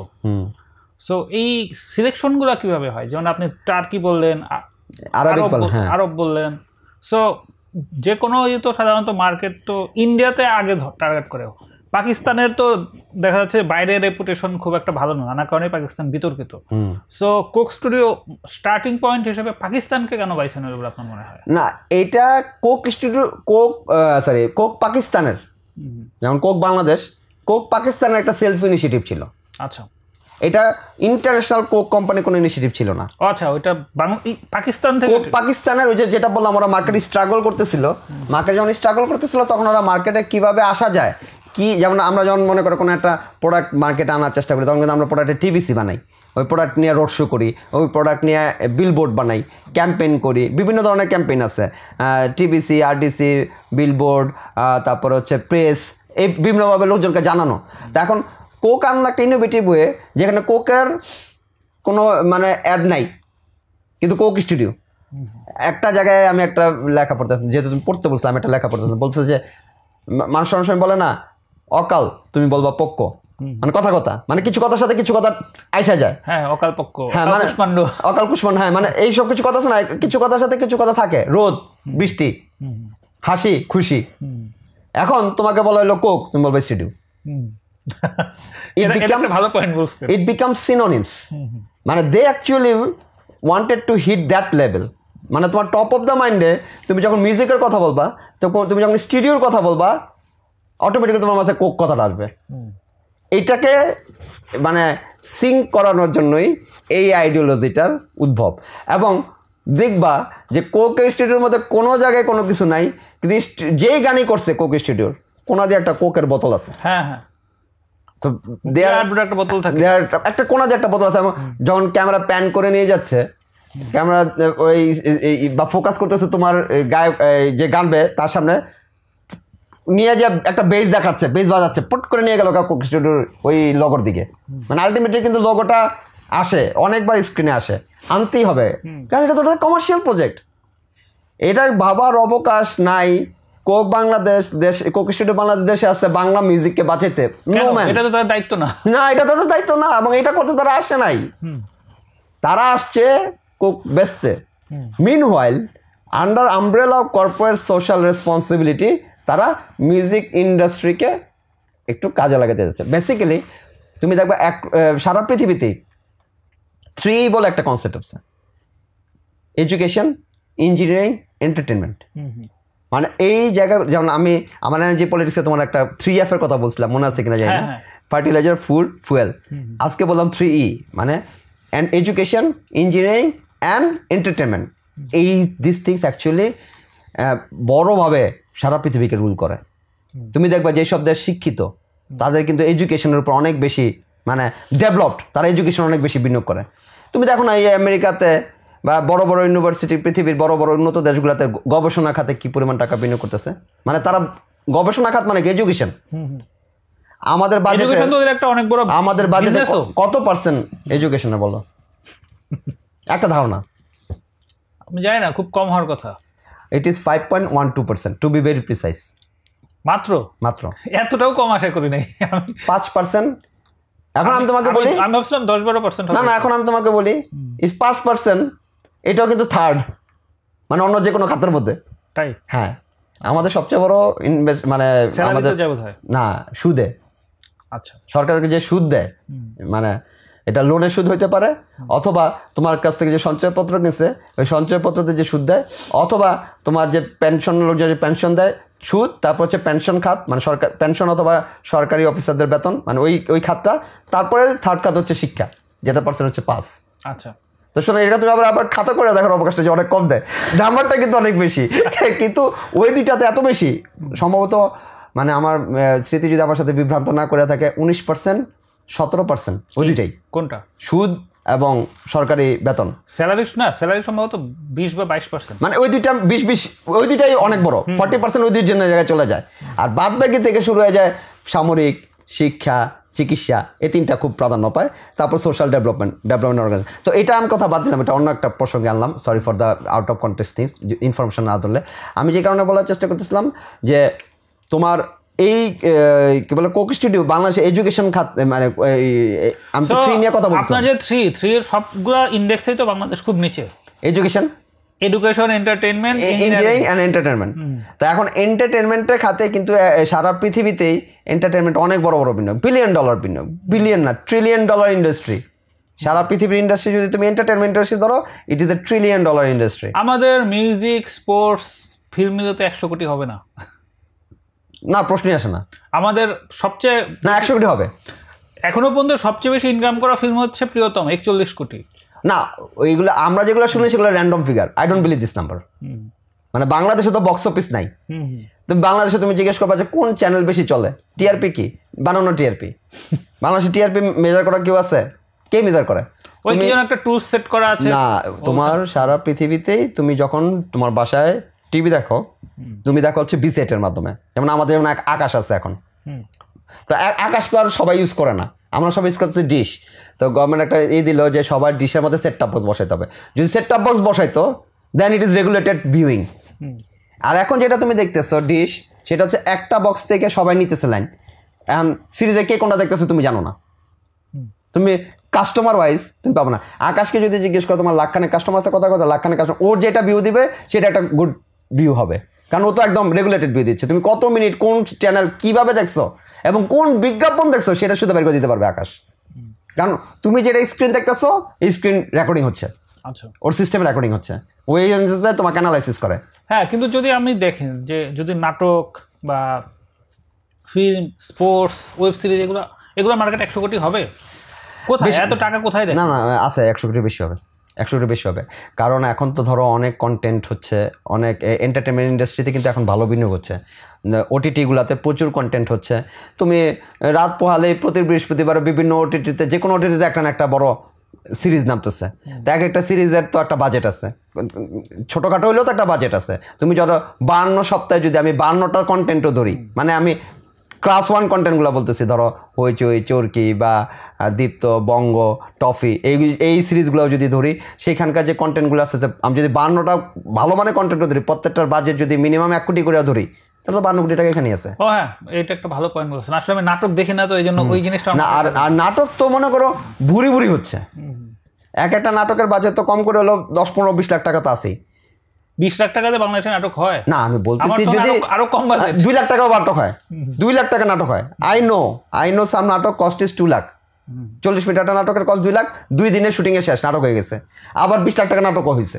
হ্যাঁ, সেটা হতে পারে। হ্যাঁ, কিন্তু সপ্তাহ 20 লাখ টাকা না। আমি যদি 2 লাখ টাকাও ধরি, ইউটিউবে নাটকের সংখ্যা কত ধারণার বাইরে। এখন তো প্রচুর কন্টেন্ট হচ্ছে। Entertainment industry is getting big. আমি বলি বিগ না, entertainment industry is getting fat. Big আর ফ্যাটের মধ্যে পার্থক্য আছে। বিগ হচ্ছে লঙ্গিটিউডনালি বাড়বে, ফ্যাট হচ্ছে হরিজন্টালি বাড়বে। তো অ্যাক্রস দ্য ইয়েতে বাড়তেছে। বিগ হচ্ছে না কেন? আমাদের এই অ্যাঙ্গেলগুলো বাড়তেছে না। ওই ইউটিউবে আমরা পড়ে আছি, আমরা যখন যাই সেই ইউটিউবে, এই জন্য আমাদের ফ্যাট হইতেছে। আমাদের যত কন্টেন্ট আসছে সব ইউটিউবে, আমাদের যত কন্টেন্ট আসতেছে ওই কেন্দ্রিক। কিন্তু আমাদের মানে ওইটা এখন যে ভার্টিক্যালগুলা, যে বিভিন্ন ভার্টিক্যালে যাওয়া, যে হ্যাঁ এখন ভার্টিক্যাল কিছু বাড়তেছে, ওটিটিগুলো বাড়া মানে ভার্টিক্যাল বাড়া। তুমি ওটিটিতে যাইতে পারতেছো, তুমি ইউটিউবে দিতে পারতেছো। তুমি আমাদের কোনো কন্টেন্ট কি নেটফ্লিক্সে যায় না? গেছে ওই যেগুলো আছে পুরান, ওই যে কমলা এর একটা নেটফ্লিক্সে গেছে, কমলা, তারপর আরেকটা গেছে, 2টা আছে নেটফ্লিক্সে, কয়েকটা আছে, কিন্তু আমাদের তো ইন্ডিয়াতে তো বুড়ি বুড়ি যাচ্ছে, সবই তো যায় বলতে গেলে, সবই। আমার এই নাটক হিট হয়েছে কদিন পরে, তুমি কপিল শর্মার শো নেটফ্লিক্সে এই হচ্ছে। হ্যাঁ হ্যাঁ, মানে নেটফ্লিক্সের স্টুডিওতে রেকর্ডিং হচ্ছে। এমন জাস্টিন এড শেরিন, তুমি দেখছো না, ইয়েতে আসছিল, কপিল শর্মার শোতে আসছিল, এড শেরিনের মতো গায়কটা নিয়ে কপিল শর্মা শো করতেছে। তো ওদের ইন্ডাস্ট্রি তো মানে বললাম তো $1 বিলিয়ন ইন্ডাস্ট্রি। আমরা 100 কোটি না আরও বেশি বাজেট বড় ইন্ডাস্ট্রি হইতেছে, কিন্তু এটা ফ্যাট হচ্ছে। হ্যাঁ, এটা ভালো পয়েন্ট বলছেন। সো এইটা তোমার নেটফ্লিক্সে, অ্যামাজনে, হটস্টারে এইসব জায়গায় যাইতে হবে। তো এইসব জায়গায় তো তুমি এইসব কন্টেন্ট নিয়ে যেতে পারবে না, তোমার কন্টেন্ট তো ওই মানের হইতে হবে। তাই Coke studio Bangla actually exploring this things. আজকে যখন মালোমা নিয়ে, আজকে যখন দেওরা নিয়ে, আমি এই জন্য কোকি স্টুডিও একটা জায়গায় আমি খুব পছন্দ করি, যে এর রিচটা ইন্টারন্যাশনাল। এটা নিয়ে ইন্ডিয়ার রিভিউরা কথা বলে, পাকিস্তানের রিভিউরা কথা বলে, শ্রীলঙ্কার রিভিউরা কথা বলে, এটা নিয়ে ইন্টারন্যাশনাল ইউরোপের রিভিউরা কথা বলতেছে যে হ্যাঁ কোক স্টুডিও গানটা তো মারাত্মক, হ্যাঁ আসলে ভালো গান করছে, কীভাবে করতেছে, খুব সুন্দর ভিডিও, টোনটা ভালো লাগতেছে। ওরা কিন্তু গান বুঝতেছে না, হয়তো বা সাবটাইটেল দেখে মিনিংটা বুঝছে। মিউজিক তো সুর শুনলেই আসলে ভালো লাগে, ল্যাঙ্গুয়েজ তো অনেক পরে আসলে। Music is an universal instrument. একটা রাশিয়ান বসে আছে, আমি এখানে একজন রাশিয়ান, তুমি একজন স্প্যানিশ, তুমি গিটার বাজানো শুরু করলাম, তোমার মতো বাজায় ফেললাম, কর্ডগুলো তো জানা। Music is a something which is উজবেকিস্তানের গান শুনি, ল্যাঙ্গুয়েজ তো কিছুই বুঝি না, কিছু না, তোমার ভালো লাগবে। রাশিয়ান গান শুনবা, কালিঙ্কা, রাশিয়ার সবচেয়ে বিখ্যাত গান কালিঙ্কা, এটা একটা গান শুনবা, তোমার কাছে কালিঙ্কা যে শুনবে তার ভালো না লাগলে উপায় নেই, ভালো লাগতেই হবে। তুমি আমেরিকান গান শুনবে, মাইকেল জ্যাকসন, যার পৃথিবীতে 6.5 বিলিয়ন ফলোয়ার্স, মানে তার অনুরাগী 700 কোটি লোক, 6.5 বিলিয়ন বলে তারই। তো এই যে লোক, যদি এই লোকের কথা, মানে কজন তার জাস্ট বিটেড গানটা শুনে, আমার একটু বলো বাংলাদেশে কজন লোক যদি আমি বলি যে জাস্ট বিটেড গানটাতে বলছে কি, আসলে কেউ করতে পারবো না, কিন্তু ওই বিটটা, রিদমটা, হ্যাঁ সেটাই, people actually love the rhythm, যে আমাকে এক্সাইট করতেছে কিনা, আমাকে এটা সম্পর্কে আসলে ইনস্টিগেট করতে পারছে কিনা, ইনফ্লুয়েন্স করতে পারতেছে কিনা, সেটা হচ্ছে মিউজিকের এটা। সো কোক স্টুডিওর এই জিনিসটা আমার কাছে খুব ভালো লাগে, যে রিচ টু দ্য ইয়ে। বাট এখন ওইটা বলতে পারো যে এই যে যেমন আমি এবার একটু ক্রিটিক্স করা একটু আসে, ক্রিটিক্স করা কীভাবে আসে, বাংলাদেশের এন্টারটেনমেন্ট ইন্ডাস্ট্রি কিন্তু মোটা দাগে 2-3 ভাগ, মানে 2-3টা গ্রুপের কাছে, সিন্ডিকেটের কাছে আছে। সো এটাও এখানেও সিন্ডিকেট আছে, তুমি ওই গণনা না হলে তোমার নিবে না। ধরো তুমি মনে করো আমি মানে কোক স্টুডিওর যারা গান গায় বা যারা ইয়েতে আছে, ওরা কিন্তু এই গানগুলো বাইরে গাইতে পারে না। তুমি once you get this song, তুমি এই গানটা তুমি তোমার কনসার্টে গাইতে পারবে না, এটা কিন্তু একটা বিরাট বড় চ্যালেঞ্জ আছে। তো একবার এই যে ঋতুরাজের কথা বললাম, ঋতুরাজ একবার একটা প্রোগ্রামে গেছে, তাকে ওবার বলা হইলো গানটা গাও, বলছে গাইতে পারবে না, বিকজ হি ক্যানট, তার সাথে ইন্ডিয়া করা আছে। তারপরে কি তাকে কিন্তু তুমি কুক্ষিগত করে রাখলা। Music should not be like that. আবার কোক স্টুডিও, ধরো ওই যে তুমি মিউজিক স্টুডিও আগে বললা, বাংলাদেশে আরও 3-4টা, ওই নেসকেফের একটা চলতেছে, আইপিডিসির একটা চলতেছে, টিএম গ্যালাক্সির একটা চলতেছে, ওইখানে একজন লোক গান গাইছে, ভালো গান, উচ্চমানের গান, যে গানটাও আনা যায়, আনবা না, কারণ ওই গানটা ওই করে ফেলাইছে। গান তো কেউ পৈতৃক সম্পত্তি না ভাই। আপনি যে প্রসঙ্গটা বললেন যে ওই যে অন্য এক জায়গায় গান গাইছে, সেই গানটা হিট হইলে বা সেই শিল্পীটাকে সাধারণত কোক স্টুডিও পিক করে না। সো আমার কাছে তো মনে হয় যে জায়ান্ট কোম্পানি যারা, তাদের তো ব্র্যান্ড এক্সক্লুসিভিটি একটা খুব বিরাট ফ্যাক্টর, যেটা অলরেডি আর এক জায়গায় জনপ্রিয়, বা যে শিল্পী অলরেডি একটা পারফর্ম করছে আর এক জায়গায়, সেইখানে তো তার ওই কোক স্টুডিওর সেই ব্র্যান্ড এক্সক্লুসিভিটিটা তো থাকবে না। সো সেক্ষেত্রে আমার তো মনে হয় যে ইয়ের জায়গা থেকে, ব্র্যান্ডের জায়গা থেকে তো আপনার যেটা বলেন যে মিউজিক লিমিটেড ওইভাবে না দেখে তো ব্র্যান্ড এক্সক্লুসিভিটির জায়গা থেকে তো এটা পলিসি ঠিকই আছে। অন্য জায়গায় গান গেলে এই জায়গায় নিবে না সেটা না, না আপনি বলতেছেন যে অন্য প্ল্যাটফর্মে একটা গান খুব জনপ্রিয় হয়ে গেছে, সেই গানটা আর নিবে না, মানে লোকজন তো ওই ভাষণটা জনপ্রিয় হয়ে গেছে, হ্যাঁ রিমেকটা শুনে ফেলছে, দেয়ার ইজ হাইলি আনলাইকলি, ধরো অবাক ভালোবাসা, এই গানটা আবার তাপস বেড়া বানাইলো, তখন কিন্তু তোমার কাছে আরেকটা, তোমার মানে ওইটা নিয়ে কিন্তু এত হাইপ হবে না যতটা কোক স্টুডিও করতে পারছে। নর্মালি নতুন একটা, এটা হওয়াটাই উচিত না, কারণ হলে কি এই গানটা অলরেডি বহুল চর্চিত হয়ে গেছে সোশ্যাল মিডিয়াতে, হয়তো 10-15 বছর পরে হইলে হইতে পারে, কিন্তু রাইট নাও এটাই এখন একটা ট্রেন্ডে থাকবে। তো আলোচনার প্রেক্ষিতে আসলে ছিল না, ওটা বলতে চাচ্ছিলাম যে এই গ্রুপগুলো যে হয়েছে বিভিন্ন জায়গায়, ওই গ্রুপগুলো থেকে তারা বেরোয় আসতে পারতেছে না। মানে যারা ধরো টিএম গ্যালাক্সিতে থাকবে বা ওই ঝর্ণাতে থাকবে, তারা কিন্তু অন্য প্ল্যাটফর্মে এসে গান গাবে না। ধরো টিএম গ্যালাক্সিতে একজন গায়িকা আছে, ঐশী, পারভেজ, বা আরও অনেকরা আছে যারা একসাথে একটা প্ল্যাটফর্মে গান গায়, একসাথে সব কিছু করে, ওদের একটা গ্রুপ আছে। তো আমি যদি তুমি কোকসে যদি ওদের কোনো একটা সিঙ্গারাই না এখানে গান গাওয়াইতে চায়ও, তার পপুলার গানটা সে গাইতে পারবে না, কারণ ও তো ওর সাথে আবার চুক্তি করা আছে। এইটা কিন্তু একটা মানে মিউজিককে কম্প্রোমাইজ করা হচ্ছে উইথ সার্টেন থিংস। হয়তো বা তার ওই গানটা এখানে আসলে আরও ভালো একটা মানে ভিউ, আমরা দর্শক যারা, আমরা কিন্তু এই জায়গা থেকে ধরো একটু হচ্ছি, আমার কাছে মনে হয় যে প্রাপ্য এটা পাচ্ছি না, এটা একটু কম পাচ্ছি। আমার মনে হয় যে ব্র্যান্ডের জায়গা থেকে এটাই কারেক্ট ডিসিশন। না, ব্র্যান্ডের জায়গা থেকে তো অবশ্যই, আবার কোক স্টুডিওর যে গানটা গেছে সে অথবা ওনাকে ওই দিক যায় ও যাচ্ছে না, তার জায়গা থেকে সে কারেক্ট। কিন্তু মানে আসে না একটা জিনিস, আগে তো মানুষ হয়তো এই লেভেলে চিন্তা করতো না যে আমি এই গ্রুপের, আমি ওই গ্রুপের, যে আমি আর গান গেছি আমি ওনার সাথে গান গাবো না। মানুষের একটা পছন্দ থাকে, একজনের একটা গীতিকারের সাথে সুরকারের সাথে সঙ্গীত শিল্পীর একটা সিঙ্ক থাকে। তো ওই আমি তুমি জানো তো নিশ্চয়ই কিনা জানি না, আমি কিন্তু প্রায় 10-12টা গান লিখছি। আমার কয়েকটা গান ইউটিউবে রিলিজ হয়েছে, 5-7টা গান রিলিজ হয়েছে, অলরেডি 5টা গান রিলিজ হয়েছে, আরও 2টা আসতেছে। তো দেখা গেছে যে আমি হালকা টুকটাক বুঝি যে মানে মিউজিক, আমি তো পুরো হয়তো বা ক্লাস 1-এ বা যারা একদম প্রথম সারির তাদের সাথে কাজ করতেছি না, কিন্তু ছোটোখাটো আকারে তো মিউজিক ইন্ডাস্ট্রিতে দেখতেছি। তো মিউজিক ইন্ডাস্ট্রিটা কীভাবে যাচ্ছে, মিউজিক ইন্ডাস্ট্রির ডিমান্ডটা কী, মিউজিক ইন্ডাস্ট্রি কোন ধরনের গানকে চায়, কেন আমি ওই গানটা ভালো হইলে ওই লিরিক্সটা নিতে পারি না। আজকে তুমি যদি একজন বিখ্যাত গায়কের একটা কোনো গান দাও, তুমি তো আহসান ভাইকে একটা গান দিলা, কথার কথা, তাহসান ভাই বলা যে ভাই আমার এই গানটা গাই দেন, তাহসান ভাই গাবে না। তাহসান ভাই নর্মালি হি প্রিফার্স যে উনি নিজে লিখবে, নিজে সুর করবে, নিজের গাবে, তার মানে তার একটা ইউনিকনেসটা সে রাখার চেষ্টা করে। তুমি মিনারকে একটা গান দাও, সে নিবে না, সে চাবে সে নিজে লিখে নিজে শুরু করে নিজে গায়। তারা চায় যে সৃষ্টিশীলতা তার মাঝখানে থাকবে, এবং তার চায় একটা বড়, এটা একটা বড়ই থাকে যে মানে দিন শেষে কিন্তু ও চাইতেছে যে মানে আমার খুব বেশি আরেকজনের প্রতি যাতে মুখাপেক্ষি না থাকতে হয়। কারণ যত দিন যাচ্ছে তত বেশি রাইটচুয়াল ব্যাপারটা, মানে একজনের যে রাইট, মানে এই গানটার একটা গানের কিন্তু রাইট কিন্তু গীতিকারের, সুরকারের, গায়কের 3জনের কাছে থাকে।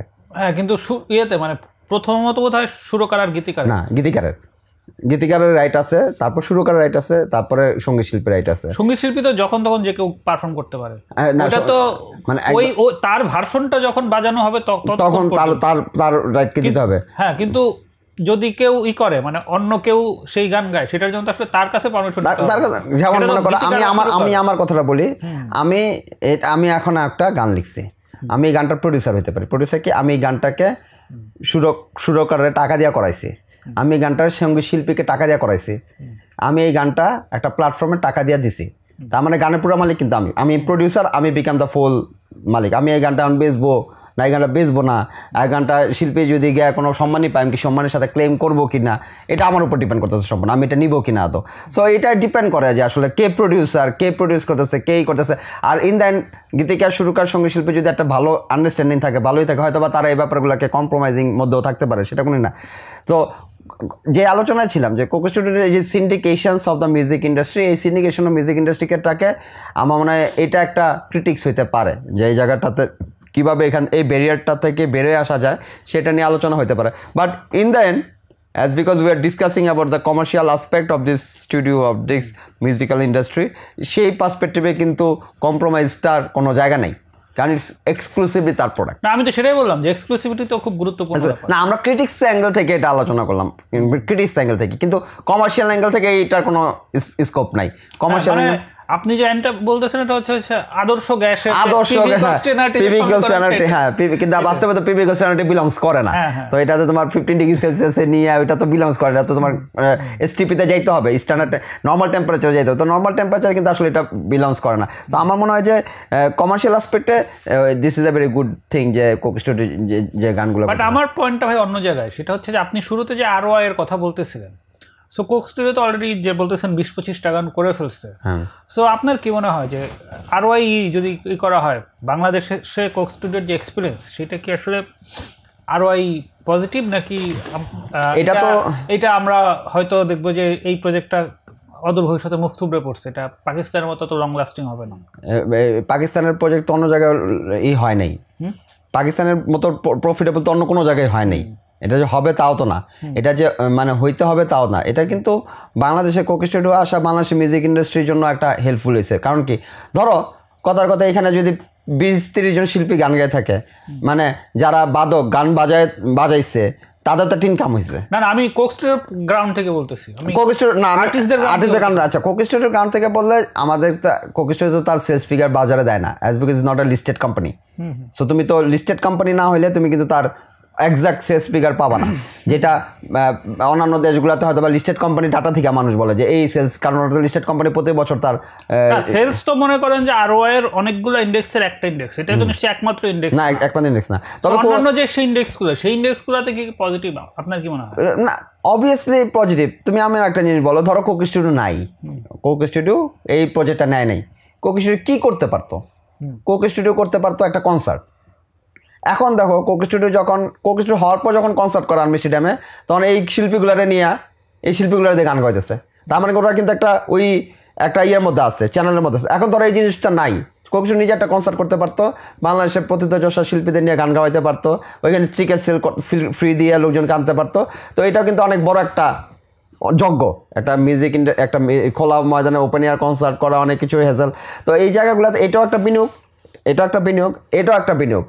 আমি মনে করি যে ধরো আমি বললাম দেওরাজ 65 মিলিয়ন ভিউজ হয়েছে, মালোমা 60 মিলিয়ন ভিউজ হয়েছে, অবাক ভালোবাসা 10 মিলিয়ন ভিউজ, এটা 25 মিলিয়ন ভিউজ। এই যে মিলিয়ন মিলিয়ন কথাগুলো বলতেছে, মিলিয়নস, আমরা কিন্তু সব যে মিলিয়ন বলে ফেলি, মিলিয়ন কিন্তু একটা সহজ না। হ্যাঁ 10 লাখ এবং এটার মধ্যে আবার এমন না যে 10 লাখ ইউনিক ভিউ, মানে একজন লোক যদি 5 বার দেখে, নর্মালি মানে 2-3 বার, আমি জানি এটা একটা মানে ইউটিউবে একটাই আছে, তুমি যদি 10 বারও দেখো এতবার বেশি কাউন্ট হয় না, একটা অ্যাকাউন্ট থেকে একটা মানে ভিউজের একটা লিমিটেশনস আছে, মানে এক ডিভাইস থেকে একবারই, এক ডিভাইস থেকে মানে কিভাবে জানে একবার না 2বার মনে হয় একটা কাউন্ট করে, এর বেশি কাউন্ট করে, মানে ওই ডিভাইস থেকে তুমি 15 বারও দেখো 2বারই কাউন্ট হবে, এরকম একটা হতে পারে। ধরে নিলাম মানে আমাদের হিসাবের সুবিধার্থে 1 মিলিয়ন লোক দেখছে, 1 মিলিয়ন মানে 10 লাখ লোক দেখছে, ধরে নিলাম 5 লাখ লোক দেখছে, 2বার করে ধরে নিলাম, মানে আমাদের একটা জাস্ট হিসাব করার জন্য 5 লাখ লোক কোক বলতেছে, 5 লাখ লোকের মুখ দিয়ে তুমি কোক বাইর করতেছো, তো এটা তো একটা বিনিয়োগ রে ভাই, এটা তো একটা রিটার্ন আছে, এটার একটা ইনটানজিবল রিটার্ন আছে। সরাসরি সেলস ফিগারে না হইলেও ব্র্যান্ড ভ্যালুতে তো সে অনেক বড় একটা মানে পিকে চলে যাচ্ছে। তুমি কিন্তু চাইলে কত লোক একটা কোক নিয়ে আসো, তোমার প্রয়োজনের জন্য তুমি কোক বলতা বা তোমার রিকোয়ারমেন্টের জন্য কোক বলতা, কিন্তু এখন তুমি কোক বলতেছো যে যেটা বললাম, কোক বললে স্টুডিও আসতেছে, স্টুডিও বললে কোক আসতেছে, সিনোনিমস যে করে ফেলছে ব্যাপারটা। এই যে ইউটিলিটিটা ডেভেলপ করছে, এই যে ওভার দ্য ইয়ার্স ইনটানজিবল অ্যাসেটসটা ডেভেলপ করছে, এইটা কিন্তু অনেক বড় একটা অ্যাচিভমেন্ট আমি মনে করি। বাট যদি আমরা সোশ্যাল মিডিয়ার রেসপন্স দেখি, আমি জানি না আপনার নেটওয়ার্কের কি অবস্থা, বাট আমার নেটওয়ার্কে যদি আমি দেখি, আমার নেটওয়ার্কে 2-3 জনের বাইরে প্রায় সবাই কোক স্টুডিও নতুন করে প্রোডাকশনে আসে এবং দেখা যায় সেটার ব্যাপারে নেগেটিভ ফিডব্যাকই বেশি আসে। না, নেগেটিভ ফিডব্যাক আসবে। আমার নেটওয়ার্কে যেহেতু মানে কি বলে 5000 ফ্রেন্ড লিস্ট, সো এটা তো ছোটও না। তো এখান থেকে যেটা দেখি যে অল্প কিছু মানুষজন আছে যেটা হচ্ছে অ্যাপ্রিসিয়েট করে, যেমন আপনি যদি অবাক ভালোবাসার কথাই বলেন, আমি একদম স্পেসিফিক উদাহরণ দিয়ে বলতে হয় যে সৈয়দ নজরুল বলে একজন লোক আছে, মানে নাটক টাটক লেখে, বেশ আপনারা চিনেন তাকে। সো উনি দেখতেছিল যে বিরিয়ানি খাওয়ার সময় হঠাৎ করে এলাচ কামড় লাগলে যেরকম হয়, এই অবাক ভালোবাসায় এই পলাশের এন্ট্রিটা হচ্ছে সেরকম। তো উনি তো মোটামুটি জানাশোনা লোক, সো উনি এরকম স্ট্যাটাস দিচ্ছে, এরকম আরও অনেকেই আছে। সো দেখা যাচ্ছে তারাও পলাশের এন্ট্রিটা ওইভাবে নিতে পারে নাই। সো যে কোনো দেখা যাচ্ছে কোক স্টুডিও যখনই যে ভার্সন রিলিজ হয়, এরকম কেউ না কেউ এবং তাদের বড় অংশই হচ্ছে দেখা যাচ্ছে সেটা নেগেটিভলি দেখে। সো সোশ্যাল মিডিয়ার রেসপন্স যদি কাউন্ট করে তাহলে তো কোক স্টুডিওর যে ইমপ্রেশন তো খুব এই যে তুমি পজিটিভ না। এই যে তুমি একজন লোকের কথা বললা, নাম বলছো, আমি পার্টিকুলারলি ধরে নিলাম XYZ, যে যারা নেগেটিভলি লিখতেছে, এবং নাম না বলে আসলে জিনিসগুলো কানেক্ট করা যায় না। আমি তো পলিটিক্যালি কারেক্ট থাকতে চাই না, ফলে কানেক্ট করার জন্য রেফারেন্স দিলাম, ঠিক আছে, আমি রেফারেন্সের ওটাকে নিলাম, বা আমি ধরে নিলাম আমার ফ্রেন্ড লিস্টের XYZ এটা সম্পর্কে নেগেটিভ লিখছে, আমার ফ্রেন্ড লিস্টের যে নেগেটিভ নাই তা তো না, নেগেটিভ আছে, নাহলে আমি জানলাম কিভাবে যে নেগেটিভ আছে, আমার এগুলো তো ফিডে আসছে, এবং ইভেন কমেন্ট সেকশন গেলেও তো বোঝা যায় যে কিরকম। সো দেখা যাচ্ছে যে নেগেটিভ যে কথাগুলো লোকজন বলতেছে, নেগেটিভ রিভিউ তো review, negative marketing is also marketing. So মানে নেগেটিভ মার্কেটিং এই অনন্ত জলিল বা জায়েদ খান টাইপ না, এটা অনন্ত জলিল জায়েদ খান টাইপ মার্কেটিং তো অবশ্যই নেগেটিভ বলছে। আমি বলছি যে ও যে কোক স্টুডিওর এই গানটা নিয়ে নেগেটিভলি একটা রিভিউ দিল, তার মানে কিন্তু তার রিচ করছে, কোক স্টুডিও তাকে বাধ্য করছে তার সম্পর্কে লিখতে, যে তুমি আমার সম্পর্কে লিখো অ্যাটলিস্ট, যে তোমার কোনটা খারাপ লাগছে। তোমার 100 you can not make 100% people happy, then you have to sell ice cream. একটা কথা প্রচলিত আছে, if you want to make everyone happy you sell ice cream. তাহলে মানুষ আইসক্রিম খেলে সবাই একটু খুশি হবে, কিন্তু এটা তো করা সম্ভব না। তো প্রত্যেকটা জিনিসেরই পজিটিভ রিভিউ থাকবে, নেগেটিভ রিভিউ থাকবে, প্রত্যেকটা কাজেরই ক্রিটিক্স থাকবে। ক্রিটিক্স না থাকলে কাজের অংশ কি? না, আমার পয়েন্টটা কিন্তু ক্রিটিক্সে না।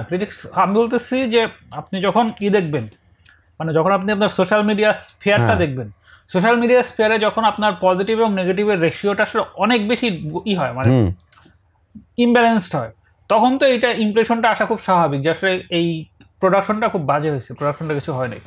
আমার পয়েন্টটা কিন্তু ওইখানে না, আমি বুঝছি তোমার প্রজেকশন। আমি সেই কনটেক্সটেই বলতেছি যে বাংলাদেশে অনেক লোকে নেগেটিভ কোক, শুধু এইখানে অবাক ভালোবাসা না, কিন্তু অনেক জনপ্রিয় গান নিয়ে অনেক নেগেটিভ রিভিউ আছে, প্রত্যেকটা গানেই তো প্রত্যেকটা গানেরই নেগেটিভ রিভিউ হয়েছে। নাসেক নাসির নিয়েও কিন্তু অনেক নেগেটিভ হয়েছে, প্রথম গানটা নিয়েও হয়েছে, আর তাতে গান নিয়ে তো ব্যাপক ক্রিটিক্স রিভিউ হয়েছে। এটা নিয়ে কিন্তু জয়া আহসান ইনক্লুশন গান কি গাইছে তার চেয়ে মানুষ গানই বোঝে নাই, তার চেয়ে বেশি মানে মনে হয়েছে যে স্টুডিওতে ঘোরানোর জন্য বা বেশি স্টার দেখাইছে, গান কি হয়েছে সেটা বুঝে নাই।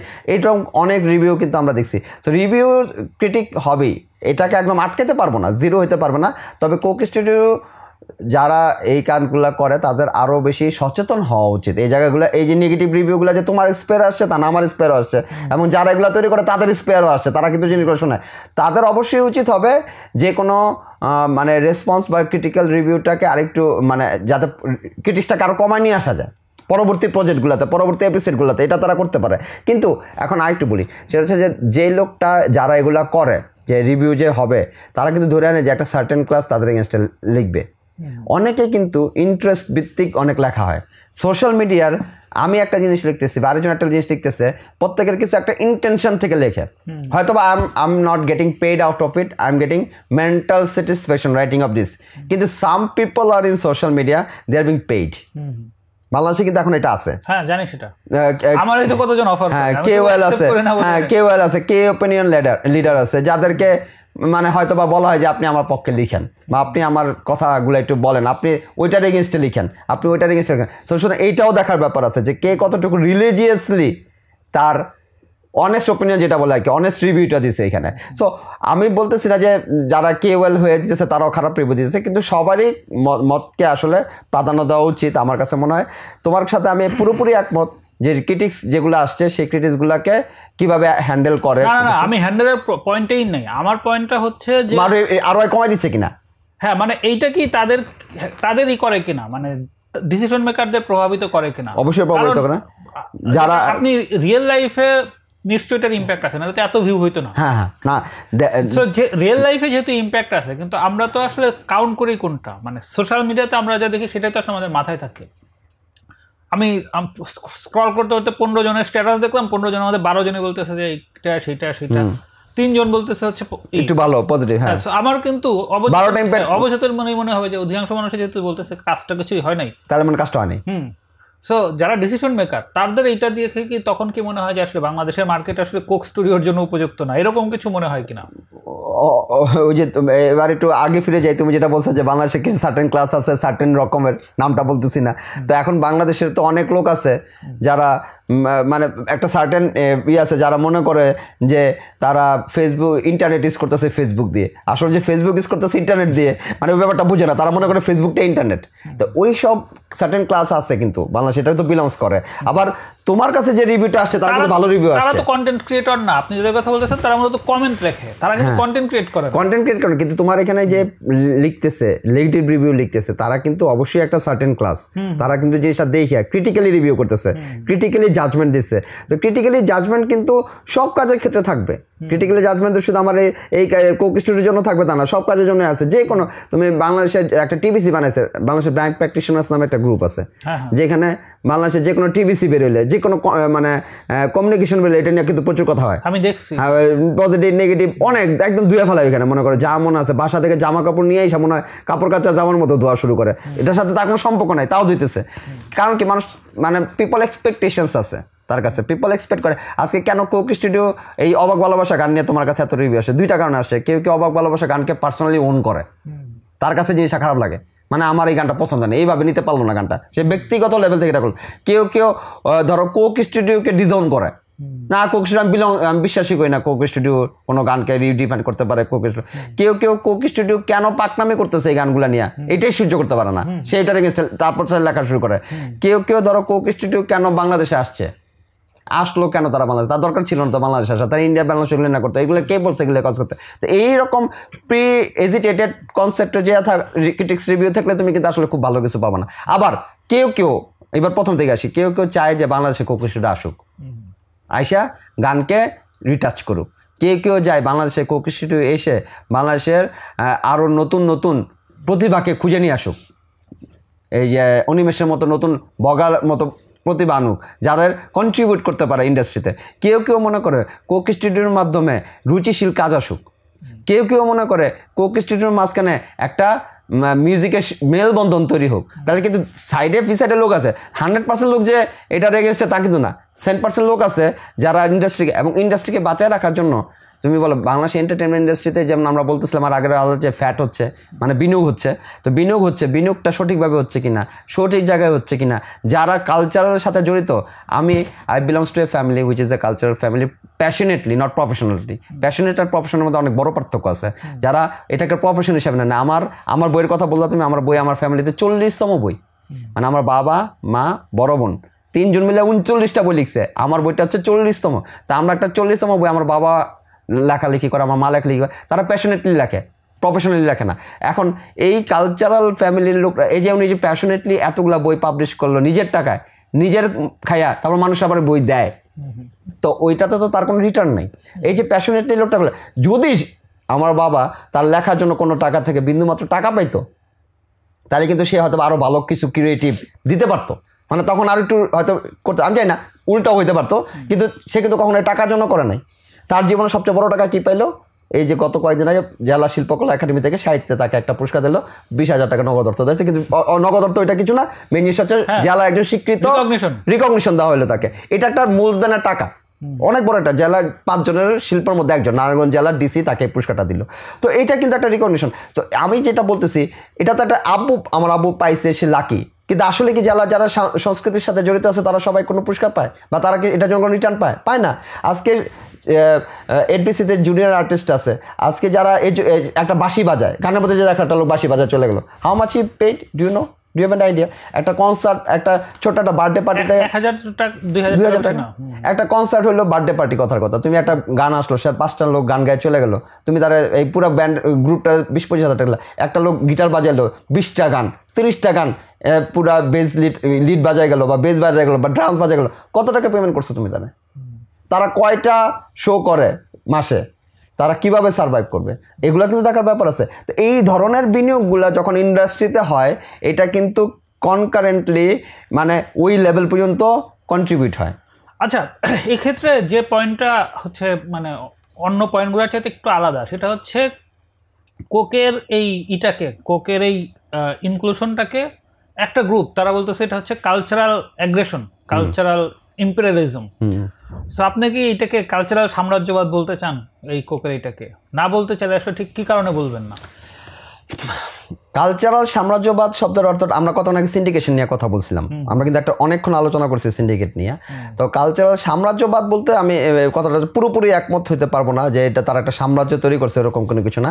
তারা যে কোনো গানকে একদম তাদের নিজের পৈতৃক সম্পত্তি বানায় ফেলছে তাও তো আমি দেখতেছি না। আমি আবার আমার কথার মধ্যে কিন্তু আবার পুরোপুরি পজিটিভ যাতে না হয়, মানে আমি একটু মানে মিড পয়েন্টে থাকার চেষ্টা করতেছি। ধরো 1 থেকে 5-এর মধ্যে 3 থেকে কমেন্ট করার চেষ্টা করতেছি, না লেফট না রাইট, মানে আমি কোনো পক্ষে যাওয়ার চেষ্টা করতেছি। তবে আমার কাছে মনে হয় যদি আমরা একচ্ছত্রভাবে বলি যে কোক স্টুডিওর মাধ্যমে বাংলা গানকে একটা মানে সাম্রাজ্যবাদের দিকে নিয়ে যাচ্ছে, সেটার পক্ষে আবার একমাত্র কোকের সাম্রাজ্যবাদের দিকে, সেটা বললাম কালচারাল সাম্রাজ্যবাদের দিকে যাওয়ার একটা চিন্তা ভাবনা আমি পুরোপুরি একমত না, একদমই একমত না। কারণ এটা কোনো বাধ্য করে নাই। বাংলা গানে, বাংলা মিউজিক, বাংলা সঙ্গীত ইজ সাচ এ রিচ 1000 বছরের সঙ্গীত আছে আমাদের, শত টাইপের সঙ্গীত আছে। তো বাংলা গানের 20টা টপ গানের লিস্ট করছে, তা আমরা মাত্র 25টা গান আছে, নাহলে 10 সিজনে 100 গান করবে। কিন্তু বাংলাদেশে তো হাজার গান আছে, তো হাজার গান থেকে 100টা গান নিয়ে, হ্যাঁ, তো 100টা গান নিয়ে তারা কোক স্টুডিও যদি 10টা সিজনও করে, আজকে তো 2.5 সিজন হয়েছে, 3টা সিজন, যদি 10টা গানও করে, তারা কি সাম্রাজ্যবাদ তৈরি করে ফেললো? তো এইটা তো আসলে আমার কাছে মনে হয় না যে এই কনটেক্সটে এটা সাম্রাজ্যবাদের মতো। তবে একটা জায়গায় আছে, একটা ক্যাপটিভিজম কিন্তু তারা তৈরি করে। কিভাবে? ধরো 4 মিলিয়ন সাবস্ক্রাইবার আছে ওর চ্যানেলে, 4 মিলিয়ন সাবস্ক্রাইবারে আমি জানি না, যারা চ্যানেল চালায় তারা জানে যে রিজন ওয়াইজ কত তাদের সাবস্ক্রাইবার আছে, অবভিয়াসলি বাংলাদেশের বেশি। তো বাংলাদেশের 4 মিলিয়ন ধরে নিলাম 60% যদি বাংলাদেশের অডিয়েন্স হয়, তার মানে 2.4 মিলিয়ন কিন্তু তার ক্যাপটিভ কাস্টমার আছে। 2.4 মিলিয়নকে কিন্তু সে যা মন চায় খাওয়াইতে পারবে, এবং 2.4 মিলিয়ন রাগে হোক, দুঃখে হোক, ক্ষোভে হোক, তার সাথে আছে, এবং they are actually paid them. Coke studio থেকে কিন্তু পেইড হচ্ছে, এই চ্যানেলটা যখন ইউটিউবে যাচ্ছে ভিউজ হচ্ছে, ভিউজ রেজিস্টার হচ্ছে, তো he also making money out of it. So এখান থেকে কিন্তু সে টাকা পাচ্ছে, একটা 65 মিলিয়নতে অনেক টাকা পাওয়া যায়। আই নো, মানে there is a huge money, YouTube থেকে কিন্তু প্রচুর টাকা কামানো সম্ভব। তো আমি বলতেছি না যে টাকা বিনিয়োগ করছে সেই টাকায় কোক স্টুডিও থেকে আসতেছে তা না, কিন্তু একটা সার্টেন অ্যামাউন্ট অফ মানি তারা পাইতেছে, ক্যাপটিভ করে আমাদেরকে, ক্যাপটিভ করে আমাদেরকে ওই যা দিচ্ছে সেটা আমি খাইতেছি। আমি খারাপের জন্য দেখলে হোক, ভালোর জন্য দেখলে হোক, এই ভিউর জন্য কিন্তু সে টাকা পাচ্ছে। তো এখানে কিন্তু তার একটা ওই ইয়ের থেকে রিটার্ন আছে। তবে যদি টিভিতে দিত, যেটা আগের কোক স্টুডিও কনসেপ্ট ছিল, একদম অরিজিনাল কোক স্টুডিও কনসেপ্ট ছিল, যে টিভিতে যা, তখন কিন্তু তাকে টাকা খরচ করে যাইতে হইতো। এখনো টাকা খরচ করতেছে বুস্টিং এর জন্য, ডিজাইনের জন্য, প্রমোশনের জন্য, প্রোডাকশনের জন্যই তো অনেক টাকা চলে যায়। হ্যাঁ, কিন্তু সাথে সাথে কিন্তু টিভি কিন্তু কোনো টাকা রিটার্ন দিত না তাকে। ব্যাপারটা বুঝো, টিভি কিন্তু তাকে 1 টাকা দিত না, উল্টা তাকে টাকা দিয়ে তাকে টিভিতে চালাইতে হতো। কিন্তু ইউটিউব থেকে কিন্তু টাকা দিয়ে চালানোর পর ইউটিউব তাকে কিন্তু কিছু টাকা দিচ্ছে, হ্যাঁ, ওইটা চ্যানেল মনিটাইজেশনের কারণে সাবসিডি, কিছু সাবসিডি করতেছে তাকে। সো সেটা হয়তো বা তার কিছু সাবসিডি, কিন্তু পুরো কভার করতেছে না। আমি বলতেছি যে ওই যে 2.5 মিলিয়ন সাবস্ক্রাইবার ফ্রম বাংলাদেশ, আমরা কিন্তু ওদের ওই ক্যাপটিভিজমের একটা অংশ হিসাবে আসি, এটাকে তো অস্বীকার করার কোনো উপায় নেই। কিন্তু ইট ইজ নট সাম্রাজ্যবাদ যে আমি একদম সাম্রাজ্য করে আছি। ভাই এইখানে 100 গান নিয়ে বাংলা মিউজিক ইন্ডাস্ট্রি না, আল্লাহ বাচ্চা রাখলে আমি 100 গান লিখলাম, তো 100 গান দিয়ে তো আর বাংলা ইন্ডাস্ট্রি না। বাংলাদেশে এক গাজী মাজারানোর লেখছে 20,000 গান। তো শোনাই ওইগুলো বলে লাভ নাই যে বাংলাদেশের মিউজিক ইন্ডাস্ট্রি কোক স্টুডিও এত বড়, এত ছোট আমরা ইন্ডাস্ট্রি না যে কোক স্টুডিওর কাছে আমরা নিজেদেরকে বিকে দিছি না। কিছু গানকে কালোজয়ী, কিছু গানকে পরিচিত, কিছু গানকে অনেক হারিয়ে যাওয়া, কিছু গানকে যেইটা নিয়ে আমি পার্সোনালি খুব খুশি, এই যে ছাদ পিটানো গান বা এই যে নৌকা বাইচের সময় গানগুলো হয়, এই গানগুলো যে বাংলাদেশের ঐতিহ্য। আজকালকার জেনজির পোলাপান, জেন আলফার পোলাপান, এই যুগের পোলাপান যারা টিকটক ছাড়া কিছু চিনে না, তাদের কাছে ছাদ পিটানো গানকে তুমি পৌঁছাই দিছো। এটাকে তুমি কতটা, এটাকে তো এই জিনিসটাকে তো তুমি এত খারাপভাবে দেখো। কে তোমার ছাদ পিটানো গানে না টিকটকে দিবে? দিবে না তো, কেন দিবে? এই যে কাজটা করলো, এটার জন্য তো দে শুড গেট মানে অ্যাটলিস্ট ঠিক আছে অ্যাপ্লোসিং করতে, কিন্তু ওইটা মাথায় রাখতে হবে যে আমরা ওই ফিল্ডটা যাতে ওদের মাঝখানে আবার যারা তৈরি করতেছে তাদের মাঝখানে আবার যাওয়া উচিত হবে না যে আমি আনছি দেখি আমি এটা কৃতিত্ব, আমি এটা বাঁচিয়ে রাখছি, ওরকম না।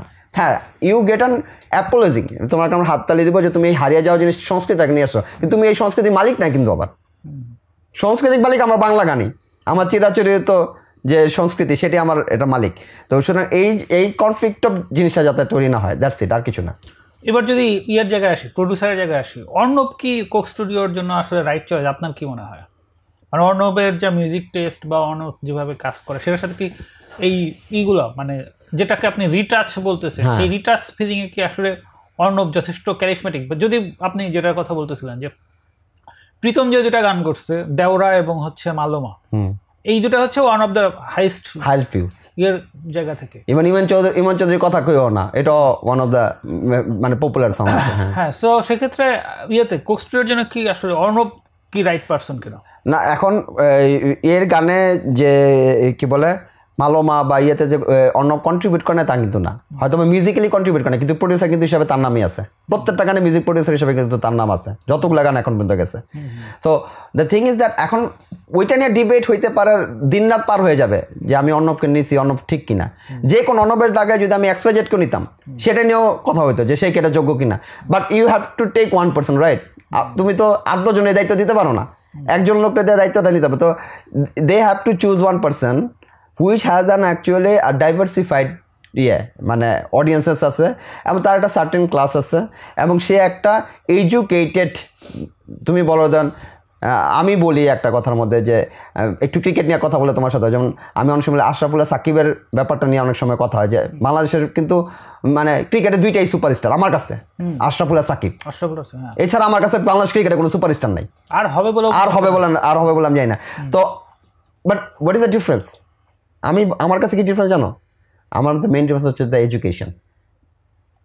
Ashraful is a natural talent coming from the heart, মানে ওর মতো খেলা ও যে কী ছিল ও নিজেও জানতো না মনে হয়তো বা। আর সাকিব কিন্তু একটা বিকেএসপি থেকে খেলে আসা, একটা সার্টেন গ্রাউন্ড, একটা কোচিংয়ের আন্ডারে পলিসি করে 15, 16, 17, 18, 19 খেলা, সে একটা ফর্মুলেটেড ব্রেনটা তখনই কাজ করবে যখন তোমার মাঝখানে কিছু ঢুকবে, নাহলে তোমার ব্রেন কাজ করবে না। তো পৃথিবীর সকল মানুষ তো সেম ব্রেন নিয়ে আসে, ওই সমপরিমাণ গ্রামের মস্তিষ্ক নিয়ে আসে। তাহলে কেউ অনেস্টি নয়, কেউ আমরা হইতেছি বা কেউ আরও খারাপ হচ্ছে। তার মধ্যে তুমি তোমার ব্রেনকে কতটুকু ইউটিলাইজ করতেছো, আর তুমি তখনই ব্রেনকে ইউটিলাইজ করবে যখন তোমার ব্রেনের মাঝখানে এডুকেশন টুলসটা ঢুকবে বা শিক্ষার আলো বা কিছু একটা ঢুকবে।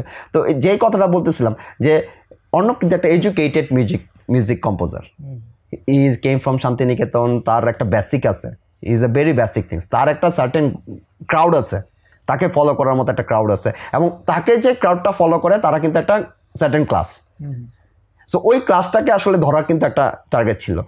Obviously there was other lot of music producer যাদের দিয়ে করতে পারতো, এবং তাদের নিয়েও আমরা আলোচনা করতাম যে তারা এটা নেওয়া ঠিক হয়েছে কিনা। তো সুতরাং অর্ণবকে নেওয়া ঠিক হয়েছে কি না হয়েছে এটা বলা খুবই দুঃসাধ্য, কিন্তু অর্ণবকে নেওয়ার জন্য যথেষ্ট রিজন ছিল তাদের পিছনে, যেটা হয়তো বা তাদেরকে। আমি আপনার পয়েন্ট পাইছি। তাহলে ওই জায়গায় আসি যে পাকিস্তান কোক স্টুডিওর সাথে যদি এখন বাংলাদেশি কোক স্টুডিও, মানে যদিও স্যাম্পল ছোট, বাট কি মনে হয়, মানে ট্রেন্ড দেখে কি মনে হয় যে বাংলাদেশের কোক স্টুডিওর লেভেলকে আসলে পাকিস্তান কোক স্টুডিওর প্রোডাকশনকে ছাড়াইতে পারবে নাকি?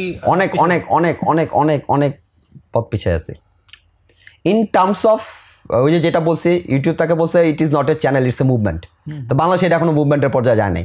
বাংলাদেশে কোক স্টুডিও বাংলাদেশে 3.4 মিলিয়ন সাবস্ক্রাইবার আছে। বাংলাদেশে ওই যে খেলাধুলা করে গ্রামে তাদের চ্যানেলে ভিউজ আছে 34 মিলিয়ন সাবস্ক্রাইবার আছে না বাংলাদেশে অনেক বড় বড় চ্যানেল। তুমি যদি বাংলাদেশের টপ আমার টপ 10 1500-এর মধ্যে হইতে পারে, মানে যদি সাবস্ক্রাইবার ধরি। তো সুতরাং সেটা বাদ, সাবস্ক্রাইবার চ্যানেলের তো অনেক পিছনে আছে। কন্টেন্ট কোয়ালিটিতেও আকাশ পাতাল ডিফারেন্স আছে, বিলিভ মি, আকাশ পাতাল ডিফারেন্স আছে। তুমি যদি মোমেনা মুনতাহিসের সাথে আফরিন নুসরাত ফতেলের যে কম্পোজিশন, এই কম্পোজিশন তো আমরা এখন পর্যন্ত দেখি নাই, বাংলাদেশ কোক স্টুডিওতে দেখি নাই। আচ্ছা, এক নম্বর। Number two, the viewing capacity, মানে আমি যাই না, আমি বড় টিভিতে, আমার বড় টিভিতে আমি দুইটাই দেখি। I am really sadded to see যে স্টিল আমাদের ওই স্ক্রিন, মানে ওরা কোন ক্যামেরায় করে জানি না, অনেক বেশি ক্রিস্টাল ক্লিয়ার মনে হয়। আমি এক ইন্টারনেটেই দেখি, আমার বলা দরকার না যে ওর স্পিড খারাপ, আমি এক ইন্টারনেট এটাও দেখতেছি, একই টিভিতে দেখতেছি, ওইটার স্ক্রিন ভিউ আরও অনেক বেশি পরিষ্কার। Number two. Number three, the tone, মানে যেই মিউজিক ডেলিভারিটা আমি পাই, যেই আমি সাউন্ড সিস্টেমের মিউজিক শুনি, তো আমি যে টোনটা পাই, মিউজিক যেটা ঘুরে, সেটা আমি এখানে পাই না বাংলাদেশে। তবে বাংলাদেশে সিজন 1 থেকে সিজন 3-তে অনেক এগুলো চেঞ্জ হয়েছে। সিজন 1 থেকে সিজন 3-তে ড্রাস্টিক চেঞ্জ হয়েছে, এবং চেঞ্জ হচ্ছে। কিন্তু ওই যে যেটা বললা যে কোক স্টুডিও সিজন 15 চলতেছে পাকিস্তানে, ওই লেভেলটা আসলে ওরা তো 15 সিজন আছে, ওরা কিন্তু অনেক চেঞ্জ হইতে অনেক। এই জন্যই তো আমি আনুপাতিক হারেও যদি বলি, মানে আমাদের এবং ওদের গান এখন যে পরিমাণে, ধরো পাঁচুরি গান একটা গ্লোবাল হিট, এটা ইটস এ গ্লোবাল হিট। তো আমাদের গ্লোবাল হিটে গান যাওয়ার মতো এখন পর্যন্ত হয় নাই। তুমি যখন একটা গান 250 মিলিয়ন ভিউজ হবে, you can consider is as global view. তাই একটা গান 250 মিলিয়ন ভিউ হইতে হলে তো তাকে ওই রকম ব্যাপারে যাইতে হবে। পাকিস্তানের ভিউ তো বেশি কেন? এগুলো কারা দেখে? ইন্ডিয়ানরা দেখে। কোক স্টুডিও পাকিস্তানের অনেক অনেক অনেক ভিউয়ার ইন্ডিয়াতে আছে। আচ্ছা, বাংলাদেশে কোক স্টুডিও ইন্ডিয়াতে ওরকমভাবে ভিউয়ার তৈরি করতে পারছে না। বাংলাদেশ কোক স্টুডিও বাঙালিদের মাঝখানে এবং সার্টেন ক্লাসে যাইতেছে, কিন্তু ওই রিজনে যা মানে আমার মানে আই এম অ্যাফ্রেড যে আমরা মানে আমাদের এই সাবকন্টিনেন্টের বাইরে যাইতে পারছি, এটা একটা বড়। ওই জায়গায় যাই যে আমাদের কোক স্টুডিও পাকিস্তানের পাঁচুরি গানের অস্ট্রেলিয়ান ভার্সন আছে। না, যদি বলি যে আমাদের যদি মিউজিকের দিক থেকে দেখি, আমাদের রক বা ফোক গান আপনি একটু আগে বলতেছিলেন যে অনেক অনেক সমৃদ্ধ। হ্যাঁ, সো আমাদের গানগুলো যদি সমৃদ্ধ হয়, তাহলে কন্টেন্ট কোয়ালিটি কেন পাকিস্তানের চাইতে আগাতে পারবে না? এটার কারণ কি? একটা কথা মানে কোক স্টুডিও তো ওখানেও কোনো মানে নিজেরা ট্র্যাক তৈরি করতেছে না, এখানেও নিজেরা কোনো ট্র্যাক। Very good question. একটা কথা প্রচলিতেছে, if the content is a king, the distribution is god. মানে তোমার কন্টেন্ট যদি, এই পরের অংশটুকু আমার সময় জানতাম না, প্রথম content is a king, the distribution is a god. তুমি কন্টেন্ট যা ইচ্ছা তা বানাতে পারো, কিন্তু এটা কি পরিমাণ প্রচার করতেছো, মানে কারে দিয়ে প্রচার করতেছো, সেটা খুব ইম্পর্টেন্ট। তো তোমার এখন বাংলাদেশের আমার কাছে মনে হয় কোক স্টুডিও সবচেয়ে বড় চ্যালেঞ্জ হচ্ছে কোক স্টুডিও বাংলাদেশে কে ওপিনিয়ন লিডার তৈরি করতে পারে নাই, মানে ওই লেভেলের লোক যারা কোক স্টুডিওকে প্রমোট করবে, যারা বলবে যে yes you can watch Coke studio, যেটা পাকিস্তানে হয়েছিল। লিজেন্ডারি সিঙ্গাররা পাকিস্তানেতে গান গাইছে। বাংলাদেশে একটা লিজেন্ডারি সিঙ্গার দেখো তো কোক স্টুডিওতে এসে, সৈয়দ আব্দুল্লাহ গান গাইছে, সাবিনা ইয়াসমিন গাইছে, রুনা লায়লা গাইছে, জেমস গাইছে। না, জেমস তো গায় নাই এখনো পর্যন্ত। না, তুমি এখনো পর্যন্ত সবচেয়ে হাই প্রোফাইল মানে ওয়ারফিজি, এখন পর্যন্ত সবচেয়ে হাই প্রোফাইল মানে ব্যান্ডের মধ্যে ওয়ারফেজ, কিন্তু ব্যান্ডের বাইরে তোমার তাহসান গাইছে। তাহসান মানে আমি যদি ধরে ওই লেভেলে হাই না, মানে আর কি একটা সার্টেন ক্রেজ, মানে এই ক্লাস বর্তমান জেনারেশনের মধ্যে ওর একটা ভার্সনটা তো নাই, তার ভার্সন। তো তারা কিন্তু এখন পর্যন্ত ওই লেভেলের ইয়েকে সিঙ্গারকে লিজেন্ডকে হ্যান্ডেল করে নাই। এটা কিন্তু একটা বিগেস্ট চ্যালেঞ্জ। না এটা এটা মনে হয় একটা কৌশলগত একটা বড় ভুল হয়ে গেছে। হ্যাঁ, এটা করে নাই, হয়তো বা সিজন 3, 4, 5 আসতে পারে। আমি বলতেছি যে কেন, কারণ সৈয়দ আব্দুল হাদী আর কয়দিন এবার বাঁচবে, তার অলরেডি মনে হয় 76 না তো কত 38, ও অলরেডি তার 86, 80 মতো, ক্লোজ টু 80। 86। হ্যাঁ, তো তোমার 38 এ জন্ম, 38, তো তোমার 38 হলে তো 86। তো ওনার একটা গান করা উচিত মানে ধরো ওই লেভেল লিজেন্ড আনতে হবে, তো লিজেন্ড ইজ মিসিং হিয়ার। তুমি আশিক দেওয়ানা গান, খুব সুন্দর গান বানাইলা, একটা গান নিলা, নন্দিতারে দিয়ে গান গাওয়াইলা, তুমি ঋতুরাজকে দিয়ে গান গাওয়াইলা, তুমি অনিমেষকে দিয়ে গান গাইলা, পান্তকানের দিয়ে গান গাইলা, তাহসান গাচ্ছে, অর্ণব গাচ্ছে, অর্ণবের বউ গাইছে, সুনিধি গাইলো, তারপরে তাতে জয়া হাসান দিয়ে গান গাইল। মানে কি তুমি আসলে কারেক্টকে নিতেছো যারা ওই সোশ্যাল মিডিয়া, তোমার টার্গেট কিন্তু সোশ্যাল মিডিয়া কিন্তু, তো তোমার কিন্তু এখানে লিজেন্ড নাই। না এটা একটা ভালো পয়েন্ট। হ্যাঁ, তো এখন লিজেন্ড আনতে হবে। লিজেন্ড যতক্ষণ পর্যন্ত ক্রিয়েট না আনতেছো ততক্ষণ পর্যন্ত তুমি কোক স্টুডিও পাকিস্তানকে ধরতে পারবো না। কোক স্টুডিও পাকিস্তানের যত লিজেন্ডারি সিঙ্গার আছে সব গাইছে। তো এইটা একটা বড় সড়ো তো গ্যাপ আছে, এই গ্যাপটা তো অস্বীকার করার কোনো উপায় নেই। তো এটাকে মিনিমাইজ করতে হবে। আরেকটা যেন কোন পয়েন্টে আলাপ করতেছিলাম, এই মানে এটা ছিল ওই যে মানে আমাদের গানের কোয়ালিটি ভালো, গানের কোয়ালিটি। তো গানের কোয়ালিটি আরেকটা যেটা বলি, এই যে তুমি বলতেছিলে যে কোক স্টুডিও পাকিস্তান না গায়ে গেল বা এটা বাংলাদেশের গানের, আমি তো বারবার একই কথা, বাংলা গানের হিস্ট্রি হচ্ছে 1000 বছর পুরনো ইন্ডাস্ট্রি। আমাদের গান কোনোভাবে পাকিস্তানের চেয়ে মানে কম পিছিয়ে নাই, আমরা অনেক আগে আছি। বিশেষ করে রকে তো আমাদেরই বেশি, আমাদের কন্টেন্ট বেশি। ওরা একটা সাইউনি আছে, এছাড়া আর কি আছে? আমাদের তো শত শত মানে আমাদের হিট গান আছে বাংলা ব্যান্ডের হিট গান বাদ দাও না ভাই।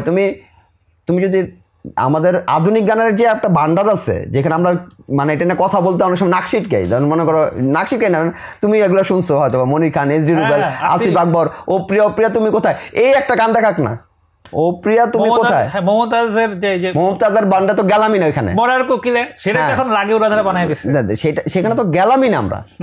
তো আমার কথা হচ্ছে যে তুমি যে বাংলা গানের আমাদের যে রিচ যে এটা আছে সেটার ধারে কাছে ওরা নাই। কিন্তু ওই যে যেটা বলতেছি, তো ওরা যেটা একটা জিনিস করে কি, সেটা হচ্ছে কোক স্টুডিও পাকিস্তানে, যেমন আমাদের দেশে কিন্তু আসলে টু বি ভেরি অনেস্ট আমাদের কিন্তু ডাইভার্সিটি নেই। কান্ট্রিতে আমাদের একটা বড় চ্যালেঞ্জ কিন্তু ডাইভার্সিটি নেই। ইন্ডিয়াতে তুমি 23টা দেশে গেছো, যেটা আমাদের অফেয়ারে আমরা আলাপ করতেছিলাম, একটা স্টেটের অ্যাড আরেক স্টেটে দেখানো যায় না, কারণ এক স্টেটের লোক গরু খায়, আরেক স্টেটের লোক ভেজিটেবল। তো ওইখানে তুমি ওই খাওয়ার প্রাণীর অ্যাড দিলে তোমরা ধরবে। এই যে ডাইভার্সিটি চ্যালেঞ্জটা আছে, এটা চ্যালেঞ্জ যেমন, আবার এটার আছে। তো আমাদের দেশে কিন্তু ডাইভার্সিটি নাই, আমাদের দেশের ডাইভার্সিটি একদমই নাই। ওই ঠাকুরগাঁও, ওই পঞ্চগড়ের টেকনাফের লোক বাংলা ভাষার ওই শুনতেছে, তেঁতুলিয়ার লোক ওই শুনতেছে, সুনামগঞ্জের লোক শুনতেছে, সাতক্ষীরার লোক শুনতেছে, কথা একই। হয়তো আমরা যে কথা বলতেছি ধরো ডিফারেন্ট স্টাইলে, ডায়ালেক্টেড, কিন্তু আমাদের ডাইভার্সিটি তো নাই। ইন্ডিয়াতে মানুষ 100 ভাষায় কথা বলে, 100 ভাষায় ইন্ডিয়াতে লোক আছে যারা কথা বলে, ছোট ছোট স্কেলে 100 ল্যাঙ্গুয়েজ আছে স্যার, 28টা তো স্টেটই আছে। তো এত ডাইভার্সিটির মধ্যে পাকিস্তানও কিন্তু এরকম ডাইভার্সিটি আছে, ওদের বেলুচ আছে, ওদের পাঞ্জাব আছে, ওদের ডিফারেন্ট রিজন আছে। তো ওই ডিফারেন্ট রিজনের কানেকশনগুলো ওরা করতে পারে। সো ওইটা একটা ইন্ডিয়ার ভাষা অ্যাকচুয়ালি 439টা, মানে 100 এর উপরে হবে। আমি ওই করলাম মানে আমার বই লেখার সময় দেখতেছিলাম সবচেয়ে বেশি ভাষা পাপুয়া নিউগিনিতে 839টা। আমি ওই দিন দেখলাম যে 10 জন লোক একটা ভাষায় কথা বলে, এটা ভাষাটা বিলুপ্ত হয়ে যাচ্ছে। ইউনাইটেড নেশনস এই ভাষাটাকে রক্ষা করার জন্য মাত্র অনলি 10 জন লোক এই ভাষায় কথা বলে। কোন দেশে জানি ওইটা 439টা ভাষা। তো মানে এই চ্যালেঞ্জগুলো কিন্তু আমাদের আছে। তো আমাদের গানের মানে অনেক গান, কিন্তু গান সব বাংলা। মানে আমাদের তো অন্য ভাষা লেখা গান আমাদের এখানে নাসেক ছিল, কিন্তু সেগুলো তো তুমি নাসেক তোমার হিব্রু ভাষা না বাংলা ভাষা, প্রথম এটা নিয়ে অনেক কথা হয়েছে, চেষ্টা করছিল কিন্তু যে ওই রকম নিয়ে আসে। কিন্তু নাসেকে এখন মনে 25 মিলিয়ন ভিউজ হয়েছে, সেটা তো সিজন 1 এর গান, 2-2.5 বছর হয়ে গেছে। 2.5 বছর পরে এসে 25 মিলিয়ন মানে তো খুব বেশি কিছু না, 2.5 বছর একটা গান 200 মিলিয়ন হয়ে যায়। সো মানে ওইটা বলতেছি না, আমার কথা হচ্ছে যে চ্যালেঞ্জ আছে আমাদের ইনস্টিটিউট যারা এটার সাথে জড়িত, তাদের যে চ্যালেঞ্জগুলো আছে, সেই চ্যালেঞ্জগুলোকে গ্লোবাল স্কেলে যাইতে হলে না, ওই যে আমরা যে একটা কথা প্রচলিত আছে, ওই যে শেষমেশ আমরা ক্রিকেটে ফিরে আসি, তো বলছে যে আমাদের খুব মন খারাপ, আমরা সেমিফাইনাল যেতে পারিনি। তো সেমিফাইনালে গেলে তুমি কি হইতা? পৃথিবীর 4টা দেশের একটা হইতা, পৃথিবীর 4টা দেশের মধ্যে একটা দেশ হইতা। তো ভাই আমার একটা জিনিস দেখান, বাংলাদেশের যে জিনিসটা পৃথিবীর 4টার মধ্যে একটা আছে, আমার একটা জিনিস দেখাও না তুমি, দর্শকরা বলুক, আমাদের কমেন্টে জানাক যে পৃথিবীর টপ 4 এর মধ্যে একটা জায়গায় আছি আমরা। পরশ্রীকাতরতা এটাতে থাকে না, আমরা গার্মেন্টসে আছি, গার্মেন্টসে উই আর নাম্বার 2। কিন্তু এটা কিন্তু সব গর্ব করে বলি, একটা নাম্বার দিয়ে আজকে বলে যাই, গার্মেন্টসে আমরা যে নাম্বার 2 যে নাম্বার ফার্স্ট তার সাথে আমাদের ডিফারেন্স কত জানো?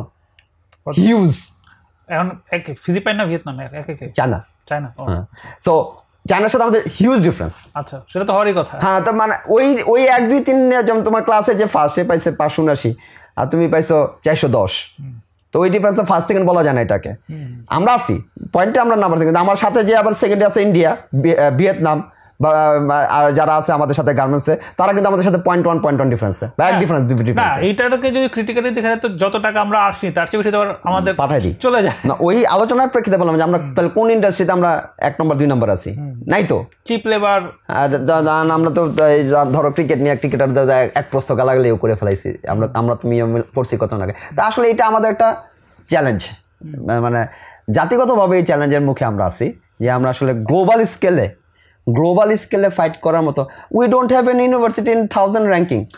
না, আমাদের আইকিউ তো 74 দেখলাম, মানে খুবই লো আইকিউতে গ্লোবাল স্কেলও আমরা নাই। হ্যাঁ, খুবই বাজে অবস্থা।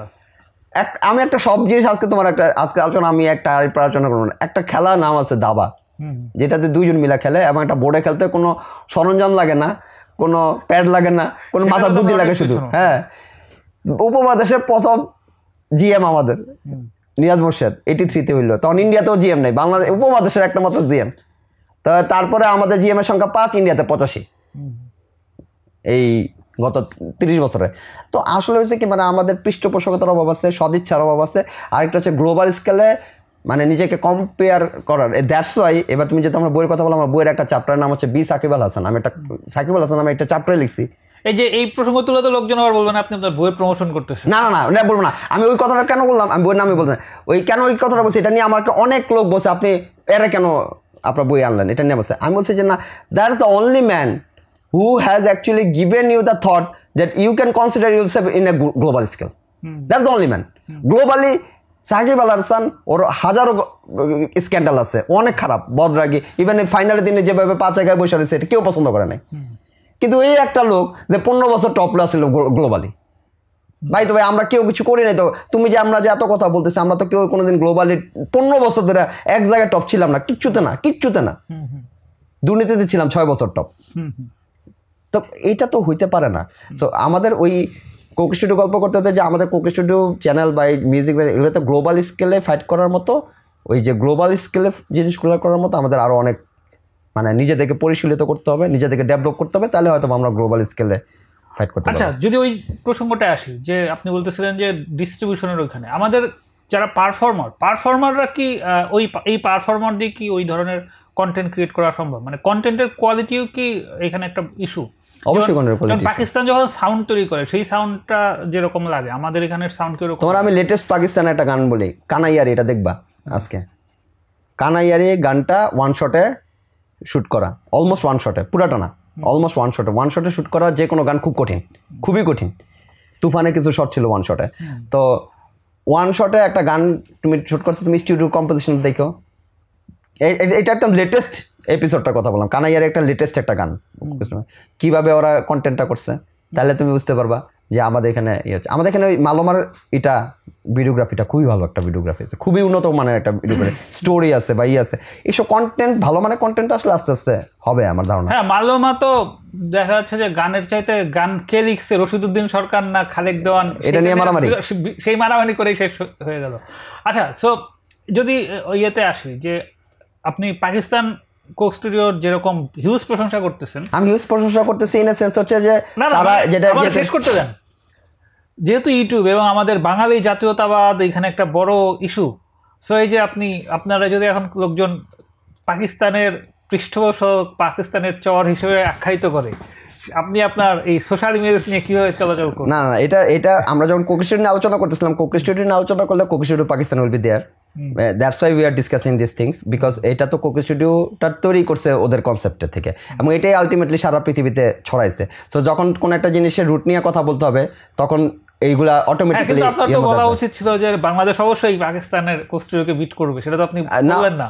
অবশ্যই বলছি, আমি বললাম না যে আমাদেরও সেই জায়গায় ফাইট করার মতো ক্যাপাসিটি আছে, যেই ফাইটগুলো আমরা করতে হবে আমাদেরকে, এবং আমাদেরকে ব্রেন খাটাইতে হবে, আমাদের টোটাল ডেভেলপমেন্টটা ওই পর্যায়ে আনতে হবে, আমাদের লিজেন্ডকে অ্যাড করতে হবে, আমাদের কন্টেন্টকে আরও বেশি পরিশীলিত করতে হবে, আমাদের কন্টেন্টগুলোকে আরও বেশি স্ট্রং হইতে হবে, সো দ্যাট গ্লোবাল স্কেলে আমার একটা গান যাতে গ্লোবালি পৃথিবীর লোকজন 200 মিলিয়ন ভিউজ হয়, তাহলে না আমি বলবো যে হ্যাঁ আমরা একটা কন্টেন্ট দিচ্ছি গ্লোবালিস। আমরা যে কন্টেন্ট দিচ্ছি 60 million is not A global content. হ্যাঁ, বাংলাদেশে 60 million is not A global content. বাংলাদেশেই তো এর চেয়ে বেশি ভিউড অনেক কিছু আছে। তো আমার এই 60 মিলিয়ন অপরাধী এটা কত ভিউ ছিল? 250। It's not a global content even, but কিন্তু ইট ইস এন হিউজ কন্টেন্ট, মানে গুড কন্টেন্ট। সো এই ধরনের ভিউজের জিনিস চাই আমরা কোক স্টুডিওর কাছে, তখন আমরা বলবো যে Coke Studio Bangladesh is proudly beating the all. আমাদের চমক ভাইরই তো কোনো গান মানে 20-30 মিলিয়ন আছে। তো চমক ভাই একজন অ্যামেচার শিল্পী, যার যদি 20 মিলিয়ন ভিউজ হয়, তা তুমি এত কোটি কোটি টাকা খরচ করে স্টুডিও বানাইছো, এই করছো সেই করছো, তুমি 20 মিলিয়ন নিয়ে যদি হ্যাপি থাকো, তাহলে ওই যে আমার ওইটা কথা বলতে হয় 12.1 ওভারে 115 করে নেই, 18 ওভারে 116 করে আউট হয়ে গেছি, তাহলে আমাদের তো মাইন্ডসেট চেঞ্জ করতে হবে। আর আমি যদি মনে করি 65 মিলিয়ন করে আমি বিট করে ফেলাইছি, বিরাট কিছু করে ফেলাইছি, তাহলে তুমি 12.1 ওভার 115 করার মতো, তাহলে তুমি ক্রিকেটারদের গালি দাও কেন? তুমি ক্রিকেটারদের কেন গালি দিচ্ছ যদি তুমি এই 65 মিলিয়ন করে মনে করো যে আমি বিরাট কিছু করে ফেলাইছি? নো, আমার টার্গেট থাকতে হবে 300 মিলিয়ন। আমি 300 মিলিয়ন ভিউজ হওয়ার জন্য যে কন্টেন্টটা দরকার সেই কন্টেন্ট আনতে হবে। সেটা তো ধরেন কন্টেন্টের জায়গা থেকে দর্শকদের যে মানসিকতা, দর্শকদের এই মানসিকতার জায়গায় আসলে কি মানে কোক স্টুডিওর কাছ থেকে তারা আসলে কি এক্সপেক্ট করে, এই জিনিসটাও নিয়েও তো মনে হয় আসলে না, কোক স্টুডিওর কাছে তো মানুষজনের এক্সপেকটেশন অনেক হাই। আমার মনে হয় এক্সপেকটেশন ক্লিয়ার না, না মানে হাই ইন এ সেন্স হচ্ছে, আমি বলি হাই ইন এ সেন্স হচ্ছে যে তারা যাতে এমন কোনো কন্টেন্ট তৈরি না করে যেটা আসলে মিউজিককে হ্যাম্পার না করে। প্রথমত যেই গানগুলোতে মিউজিককে হ্যাম্পার করছে সেগুলোতে দেখবার প্রচুর পরিমাণে বাজে কমেন্ট আছে, তো সেটা তো করবেই। মানে হুবহু ওই গানটা দরকার, হুবহু গান না, কিছু কিছু গান শুনি, নাম বলবো না, কিছু কিছু গান আছে কমেন্টে গেলে বোঝা যাবে যে অরিজিনালিটি নাই গানের। অবাক ভালোবাসার তো অরিজিনালিটি আছে, কিছু কিছু গানের অরিজিনালিটি রাখে নাই। আর ভালোমার তুমি অরিজিনাল শুনোই নাই, কয়জন বাংলাদেশের লোক ভালোমার অরিজিনাল শুনছে? ওইটা যে বাড়ি সিদ্দিকী যেটা গাইছে ওটা শুনছে, এটা শুনে নাই, এটা কয়জন শুনছে? তো ভালোমার অরিজিনালিটি নাই যেখানে, সেখানে তুমি বলতে পারো এই গানের কি করে ফেলাইছে। তো এইটা তো মানে বুঝতে হবে যে কোন কোন গানের যেটা গাইছে সেটা রশিদদের। হ্যাঁ, তো তুমি কাজী কি বলে নজরুল সঙ্গীতের অরিজিনালিটি নষ্ট করতে পারবে না। তো এটা নজরুল সঙ্গীত, এটা ওইভাবেই গাইতে হবে। রবীন্দ্রসঙ্গীত ওইভাবেই গাইতে হবে, এটা তুমি অরিজিনালিটি নষ্ট করতে পারবে না। তো এইখানে তো হাত দেওয়ার জায়গা নেই। তো এই গানগুলোকে নষ্ট করা যাবে না, গানগুলোকে গানের মতো করে যাইতে দিতে হবে। কন্টেন্টটাকে মানে ভিডিওগ্রাফিটা আকর্ষণীয় করতে হবে, স্ক্রিনগুলোকে আরও স্বচ্ছ হইতে হবে, মিউজিক ইনস্ট্রুমেন্টগুলো আরও বেশি গানের শুনতে শ্রুতিমধুর হইতে হবে। যখন ওই জি বাংলার ওই রিয়েলিটি শোর যে বিচারক আছে তাদের মতো করে বলতেছে, সো এতক্ষণ যা বলতেছে এখানে আবার উল্টা হয়ে যেতেছে। সো গানটা যখন করতেছে রিমেক রিটাচ করতেছে, সো রিটাচ করতে গেলে তো সেইখানে না, আমি রিটাচ বলতেছি, রিটাচ হচ্ছে যে মিউজিক ইনস্ট্রুমেন্ট ঢুকাইতে পারে, নতুন নতুন ইনস্ট্রুমেন্ট ঢুকাইতে পারে। সুর চেঞ্জ হয়ে যাচ্ছে একটা না সুর করা তো চেঞ্জ করা সম্ভব না, তো বললাম অরিজিনালিটি রাখতে হবে। হ্যাঁ, তাহলে অরিজিনাল মানে আপনার পয়েন্ট আমি তোমার একটা বলি, আমার একটা গানে 5টা ইনস্ট্রুমেন্ট ইউজ হয়েছে, মানে লিড, বেস, ড্রামস, পিয়ানো, শেষ 5টা দিয়ে আমার একটা গান হয়েছে। এখন একই গানে আমি বাঁশি দিতে পারতাম, আমি খয়েল আনতে পারতাম, আমি একতার আনতে পারতাম, আমি দোতান আনতে পারতাম। যত বেশি মিঠা যত বেশি টাকা তত বেশি মিঠা, একটা কথা আছে না? মানে ওইটা একটা ইনস্ট্রুমেন্ট আনা মানে তো এটার আলাদা কষ্ট আছে। ওই ইনস্ট্রুমেন্টগুলো আনা যেতে পারে, তাহলে কি জিনিসটা আরও বেশি গ্র্যাভিটিটা বাড়বে। আর ওই যে শুধু মানুষ এখন শুধু গানের জন্য দেখে না, এর ভিডিওগ্রাফিটাও দেখে। যদি গায়কই চেঞ্জ হয়ে যায়, যেমন ইয়েতে এই গান বাংলায় তাপস যে করতেছিল, মানে আজম খানের পাপড়িকে যে বিজান গাইছে, ওইটা কি আপনার মনে হয় না যে ওইটা একটা আলাদা একটা ক্রিয়েশন হয়ে গেছে? সেইটাকে তাহলে মানে আপনার এই ফিলোসফির সাথে তাহলে কি একমত না? মানে মিজানের পাপড়ি তো কেন বোঝে না, আর আজম খানের পাপড়ি কেন বোঝে না? দুটো তো গায়কী সবকিছু ডিফারেন্ট, সবকিছু সুরটা এক আছে, সত্যটা তো তার আছে, মানে সুরটা আলাদা করে নতুন একটা সেটআপে করছে। নো হার্ম, আমি তো এটা কোনো খারাপ কোনো কিছু দেখি না, অবশ্যই ভালো।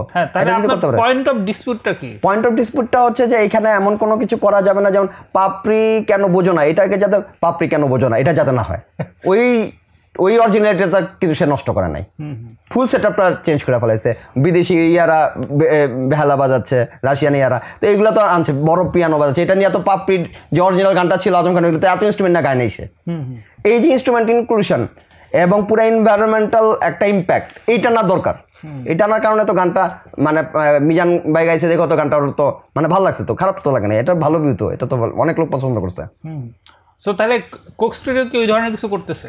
হ্যাঁ, কোক স্টুডিও তো ওই ধরনের কিছু করতেছে, তারপর চেষ্টা করে তারা অরিজিনালকে দিয়েই গাওয়ানোর। এই যেমন মালোমার অরিজিনালিটি নিয়ে সেই তাকে দিয়ে গাওয়ানোর চেষ্টা করতেছে, বা দেওরার ওই লোকটারই নিয়ে আসা গাওয়ানোর চেষ্টা, এটা তো তার চেষ্টা করতেছে যে অরিজিনাল লোকটা নিয়ে আসা। সব গানে তো অরিজিনাল হবে না, যে গায়ক যদি মরে যায় কথা কথা আল্লাহ মাফ করুক, তাহলে তার তো আর সেই গানটাকে বাঁচা রাখার জন্য তো একজনকে দিয়ে গাওয়াইতে হতে পারে, কিন্তু তাকে তো কপিরাইট তো তাকে দিতে হবে, তার যে গায়ক অরিজিনাল তাকে তো দিতে হবে। ওকে, সো যদি করা হয় মানে কোক স্টুডিওর তো প্রায় 3 সিজন চলতেছে, সো কোক স্টুডিও আপনি যেটা বললেন, কোক স্টুডিওতে আসার পরে যেটা হয়েছে যে আপনার ওই যে ছেলে এখন ওই অবাক ভালোবাসার লিরিক বলতে পারে, সো এটা তো একটা অবশ্যই একটা বড় ঘটনা। তো যদি হয় মানে ক্রিটিক্যালি চিন্তা করি, মানে পাকিস্তানের কোক স্টুডিও হচ্ছে 2007 করতেছে, সেটা এখন 17 বছর চলতেছে। সো 10 বছর পরে যদি এই কোক স্টুডিও নিয়ে আমরা সেটার ইম্প্যাক্ট অ্যানালাইসিস করি, সেইখানে কি আসলে এই যে কিছু মিউজিশিয়ান আর্থিকভাবে লাভবান হওয়া আর কিছু ছেলে পেলে কিছু গান সম্বন্ধে জানা, এইটার বাইরে কি আর কোনো ইম্প্যাক্ট থাকবে যে ইম্প্যাক্ট নিয়ে আসলে আমরা কথা বলতে পারবো?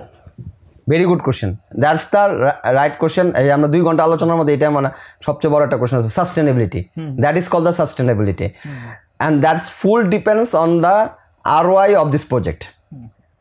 Episode 1, season 1, season 2, season 3, season 4 বা সিজন 17 পর্যন্ত যাইতে হইলে, যে 17 বছর চালাইতে হইলে, তখন একটা জিনিস চলবে যখন এটা সাস্টেনেবল হবে। সাস্টেনেবল তখনই হয় যখন এটা প্রথমত ফাইন্যান্সিয়ালি ইম্প্যাক্ট করে বিজনেসে। কোকাকোলা বাংলাদেশ যদি দেখে যে তাদের sales is growing up, Coca Cola Bangladesh যদি দেখে যে it is really impacting their industry, মানে সেলস ফিগার অর্ডার অথবা ইনট্যাঞ্জিবল অ্যাসেটসের বাড়তেছে, obviously they will invest and invest for the long term. পাশাপাশি ওগুলো কিন্তু আমরা যেগুলো বললাম, ওই যে লোকজনের আর্থিক সহায়তা বা ইন্ডাস্ট্রিকে বাঁচার, এগুলো কিন্তু মানে একটার সাথে একটা বাই প্রোডাক্ট।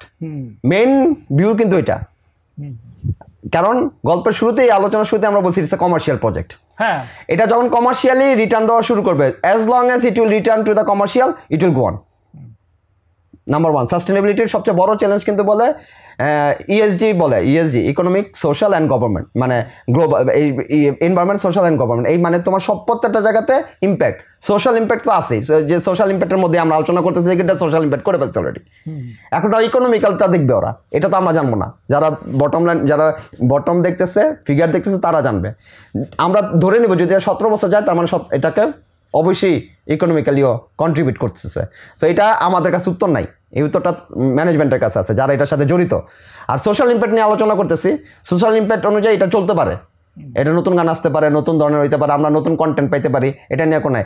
তাই এই দুইটা মিলেই সার্ভাইবিলিটি, যে এটা যদি আমরা একটু প্রিভিয়াস রেফারেন্স দেখি, যে বাংলাদেশে হচ্ছে ইন্ডিয়ান আইডল অনুকরণে ক্লোজ আপ 1 কয়েকটা সিজন চলছিল, কিছু শিল্পী বের হয়েছিল। ক্লোজ আপ 1 বোধহয় এখন আর চলে না, চলে না। তো বাংলাদেশের কোনো কিছু তো আসলে লং লাস্টিং হিস্ট্রি নাই। যদি এটার একটা হয়ে যায়, সেটা তো একটা ব্যতিক্রমী ঘটনা বলে হবে। আর একটা বিষয় হচ্ছে যে বয়কট কোক যে মুভমেন্ট, এটা কি শুধু বাংলাদেশেই হচ্ছে নাকি পাকিস্তান, ইন্ডিয়া সব দেশে হইতেছে? এইটা তো আসলে সেলস ফিগার তো বলে না, কোকাকোলা গ্রুপের যে সেলস ফিগার দেখলাম সারা পৃথিবী, যে সেখানে তো আসলে দেখি না যে মানে গ্লোবালি এটার মানে খুব বেশি। বাংলাদেশে ব্যাপক হারে এটা হচ্ছে, এটা অস্বীকার করার উপায় নেই, এবং ব্যাপক হারেই অনেক জায়গায় অনেক লোক করতেছে। But they are so big actually, মানে they invested heavily into this industry, so deeply, so rootfully, মানে একদম রুট লেভেল পর্যন্ত। যে ধরুন তোমার দোকানেই চালাতে পারবে না তুমি কোকার ফ্রিজ বাই করে দিলে, এরকম একটা অবস্থা আছে। হ্যাঁ, তো বাংলাদেশের রুট লেভেল পর্যন্ত, রিটেল দোকান পর্যন্ত ওদের ফ্রিজ দেওয়া, এই দেওয়া, সে দেওয়া, ওরা তো আসলে অঙ্গাঙ্গিভাবে জড়িত হয়ে গেছে। এত সহজ না ওদের বয়কট করা, এটা আরেকটা আলোচনা হইতে পারে এটা নিয়ে। বাট কিন্তু এটা রিয়েলি চ্যালেঞ্জ করছে, তাদেরকে কিন্তু চ্যালেঞ্জ করছে, এটা অস্বীকার করার কোনো উপায় নেই। They are being challenged. So right now আমার প্রশ্ন, এই বয়কটের নৈতিক ভিত্তি বা রাজনৈতিক ভিত্তি এগুলো না আমার কোনো জিজ্ঞাসা না, আমার জিজ্ঞাসাটা খুব প্লেন, এইটা কি শুধু বাংলাদেশে হইতেছে না পাকিস্তান, ভারত বা এই তুর্কি যে সব জায়গায় কোক স্টুডিও সব দেশে চলতেছে, শুধুমাত্র বাংলাদেশে ঘটতেছে? আমার জানা মতে তো আমি এক্সাক্ট ফিগার সব জায়গার মনে নাই, কিন্তু আমি দেখছি না যে ব্যাপক হারে কোক মানে হয়েছে। এটা হয়তো বা বাংলাদেশেই ব্যাপকভাবে হইতেছে, অন্যান্য জায়গায় হচ্ছে। কোক স্টুডিও গ্লোবাল এটা মুভমেন্ট, কিন্তু আবার বাংলাদেশে যে দুঃখ করে তৈরি হয়েছে তা না, বাংলাদেশটার আরব স্প্রিং তার বাংলাদেশে নাই। না এই যে বয়কট কোক কিন্তু বাংলাদেশের মুভমেন্ট না, ইটস এ গ্লোবাল মুভমেন্ট। আচ্ছা, it's a movement is global and they are being challenged. That's what I can say. They are really challenged.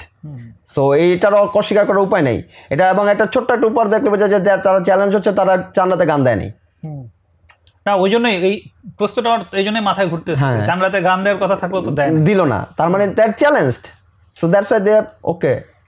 But Pakistan Coke স্টুডিওতে তো ঠিকই গান মনে হয়, হ্যাঁ কদিন আগে গান দিচ্ছে একটা। তো তাহলে পাকিস্তানে এই চ্যালেঞ্জটা পড়লো না কেন?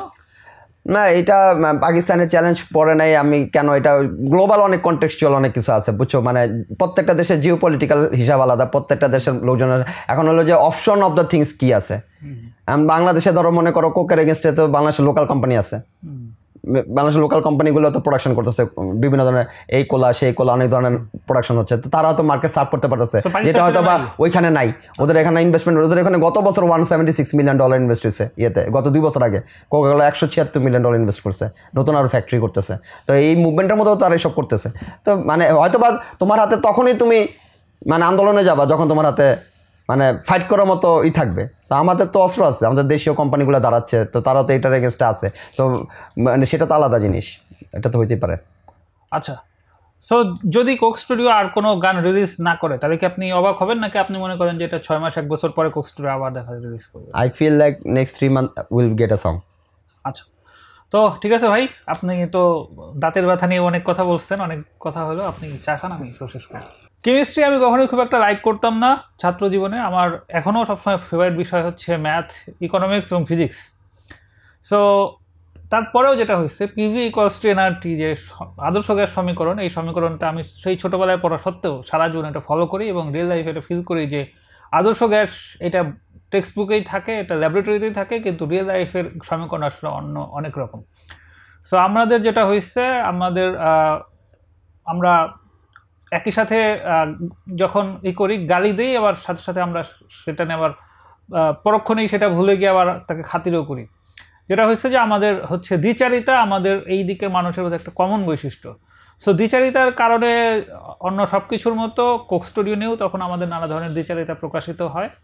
সো স্টিল এটা এই দ্বিচারিতা থাকুক, সেটা কোনো সমস্যা নেই। বাট আমার মনে হচ্ছে যে কোক স্টুডিও নিয়ে আমার যে আইডিয়াসগুলো ছিল বা যে জিনিসগুলো আমার নিজের অনুসন্ধানের প্রয়োজন ছিল, সেগুলোর একটা বড় অংশ জাকারিয়া ভাই নিজের এই স্টাডি করে যে জিনিসগুলো সংগ্রহ করছে সেখান থেকে ক্লিয়ার হয়ে গেছে, এবং আমার মনে হয়েছে যে ভাবনার যে অনুষঙ্গ কিছু রাখার দরকার ছিল সেটা রাখা গেছে। সো কোক স্টুডিওর যে ইম্প্যাক্ট সেটা খোঁজার যে চেষ্টা ছিল, সেই খোঁজা থেকে বেশ কিছু জিনিস হয়তো পাওয়া গেছে, যেটা নিয়ে হয়তো যদি কোক স্টুডিও সংশ্লিষ্ট কেউ দেখে তাদের কোনো হইতে পারে। বাট যেটা শেষ পর্যন্ত যেটা কথা যে আমাদের বেঁচে থাকার ক্ষেত্রে অ্যাডাপ্টিবিলিটিটা খুব গুরুত্বপূর্ণ ব্যাপার, এবং এই অ্যাডাপ্টিবিলিটি এবং চেঞ্জ এই দুটো বিষয়ে যে যত ভালোভাবে ফ্লেক্সিবল হইতে পারবে, তার জন্য আমার মনে হয় যে নিজেকে এক্সেল করা তার জন্য বেশি সহজসাধ্য। সো আজকের মতো কোক স্টুডিওর বিষয়ক যে আলাপ বা ভবিষ্যতে সেটা শেষ, পরবর্তীতে অন্য কোনো বিষয়ে আবার কথা হবে। সবাই ভালো থাকবেন।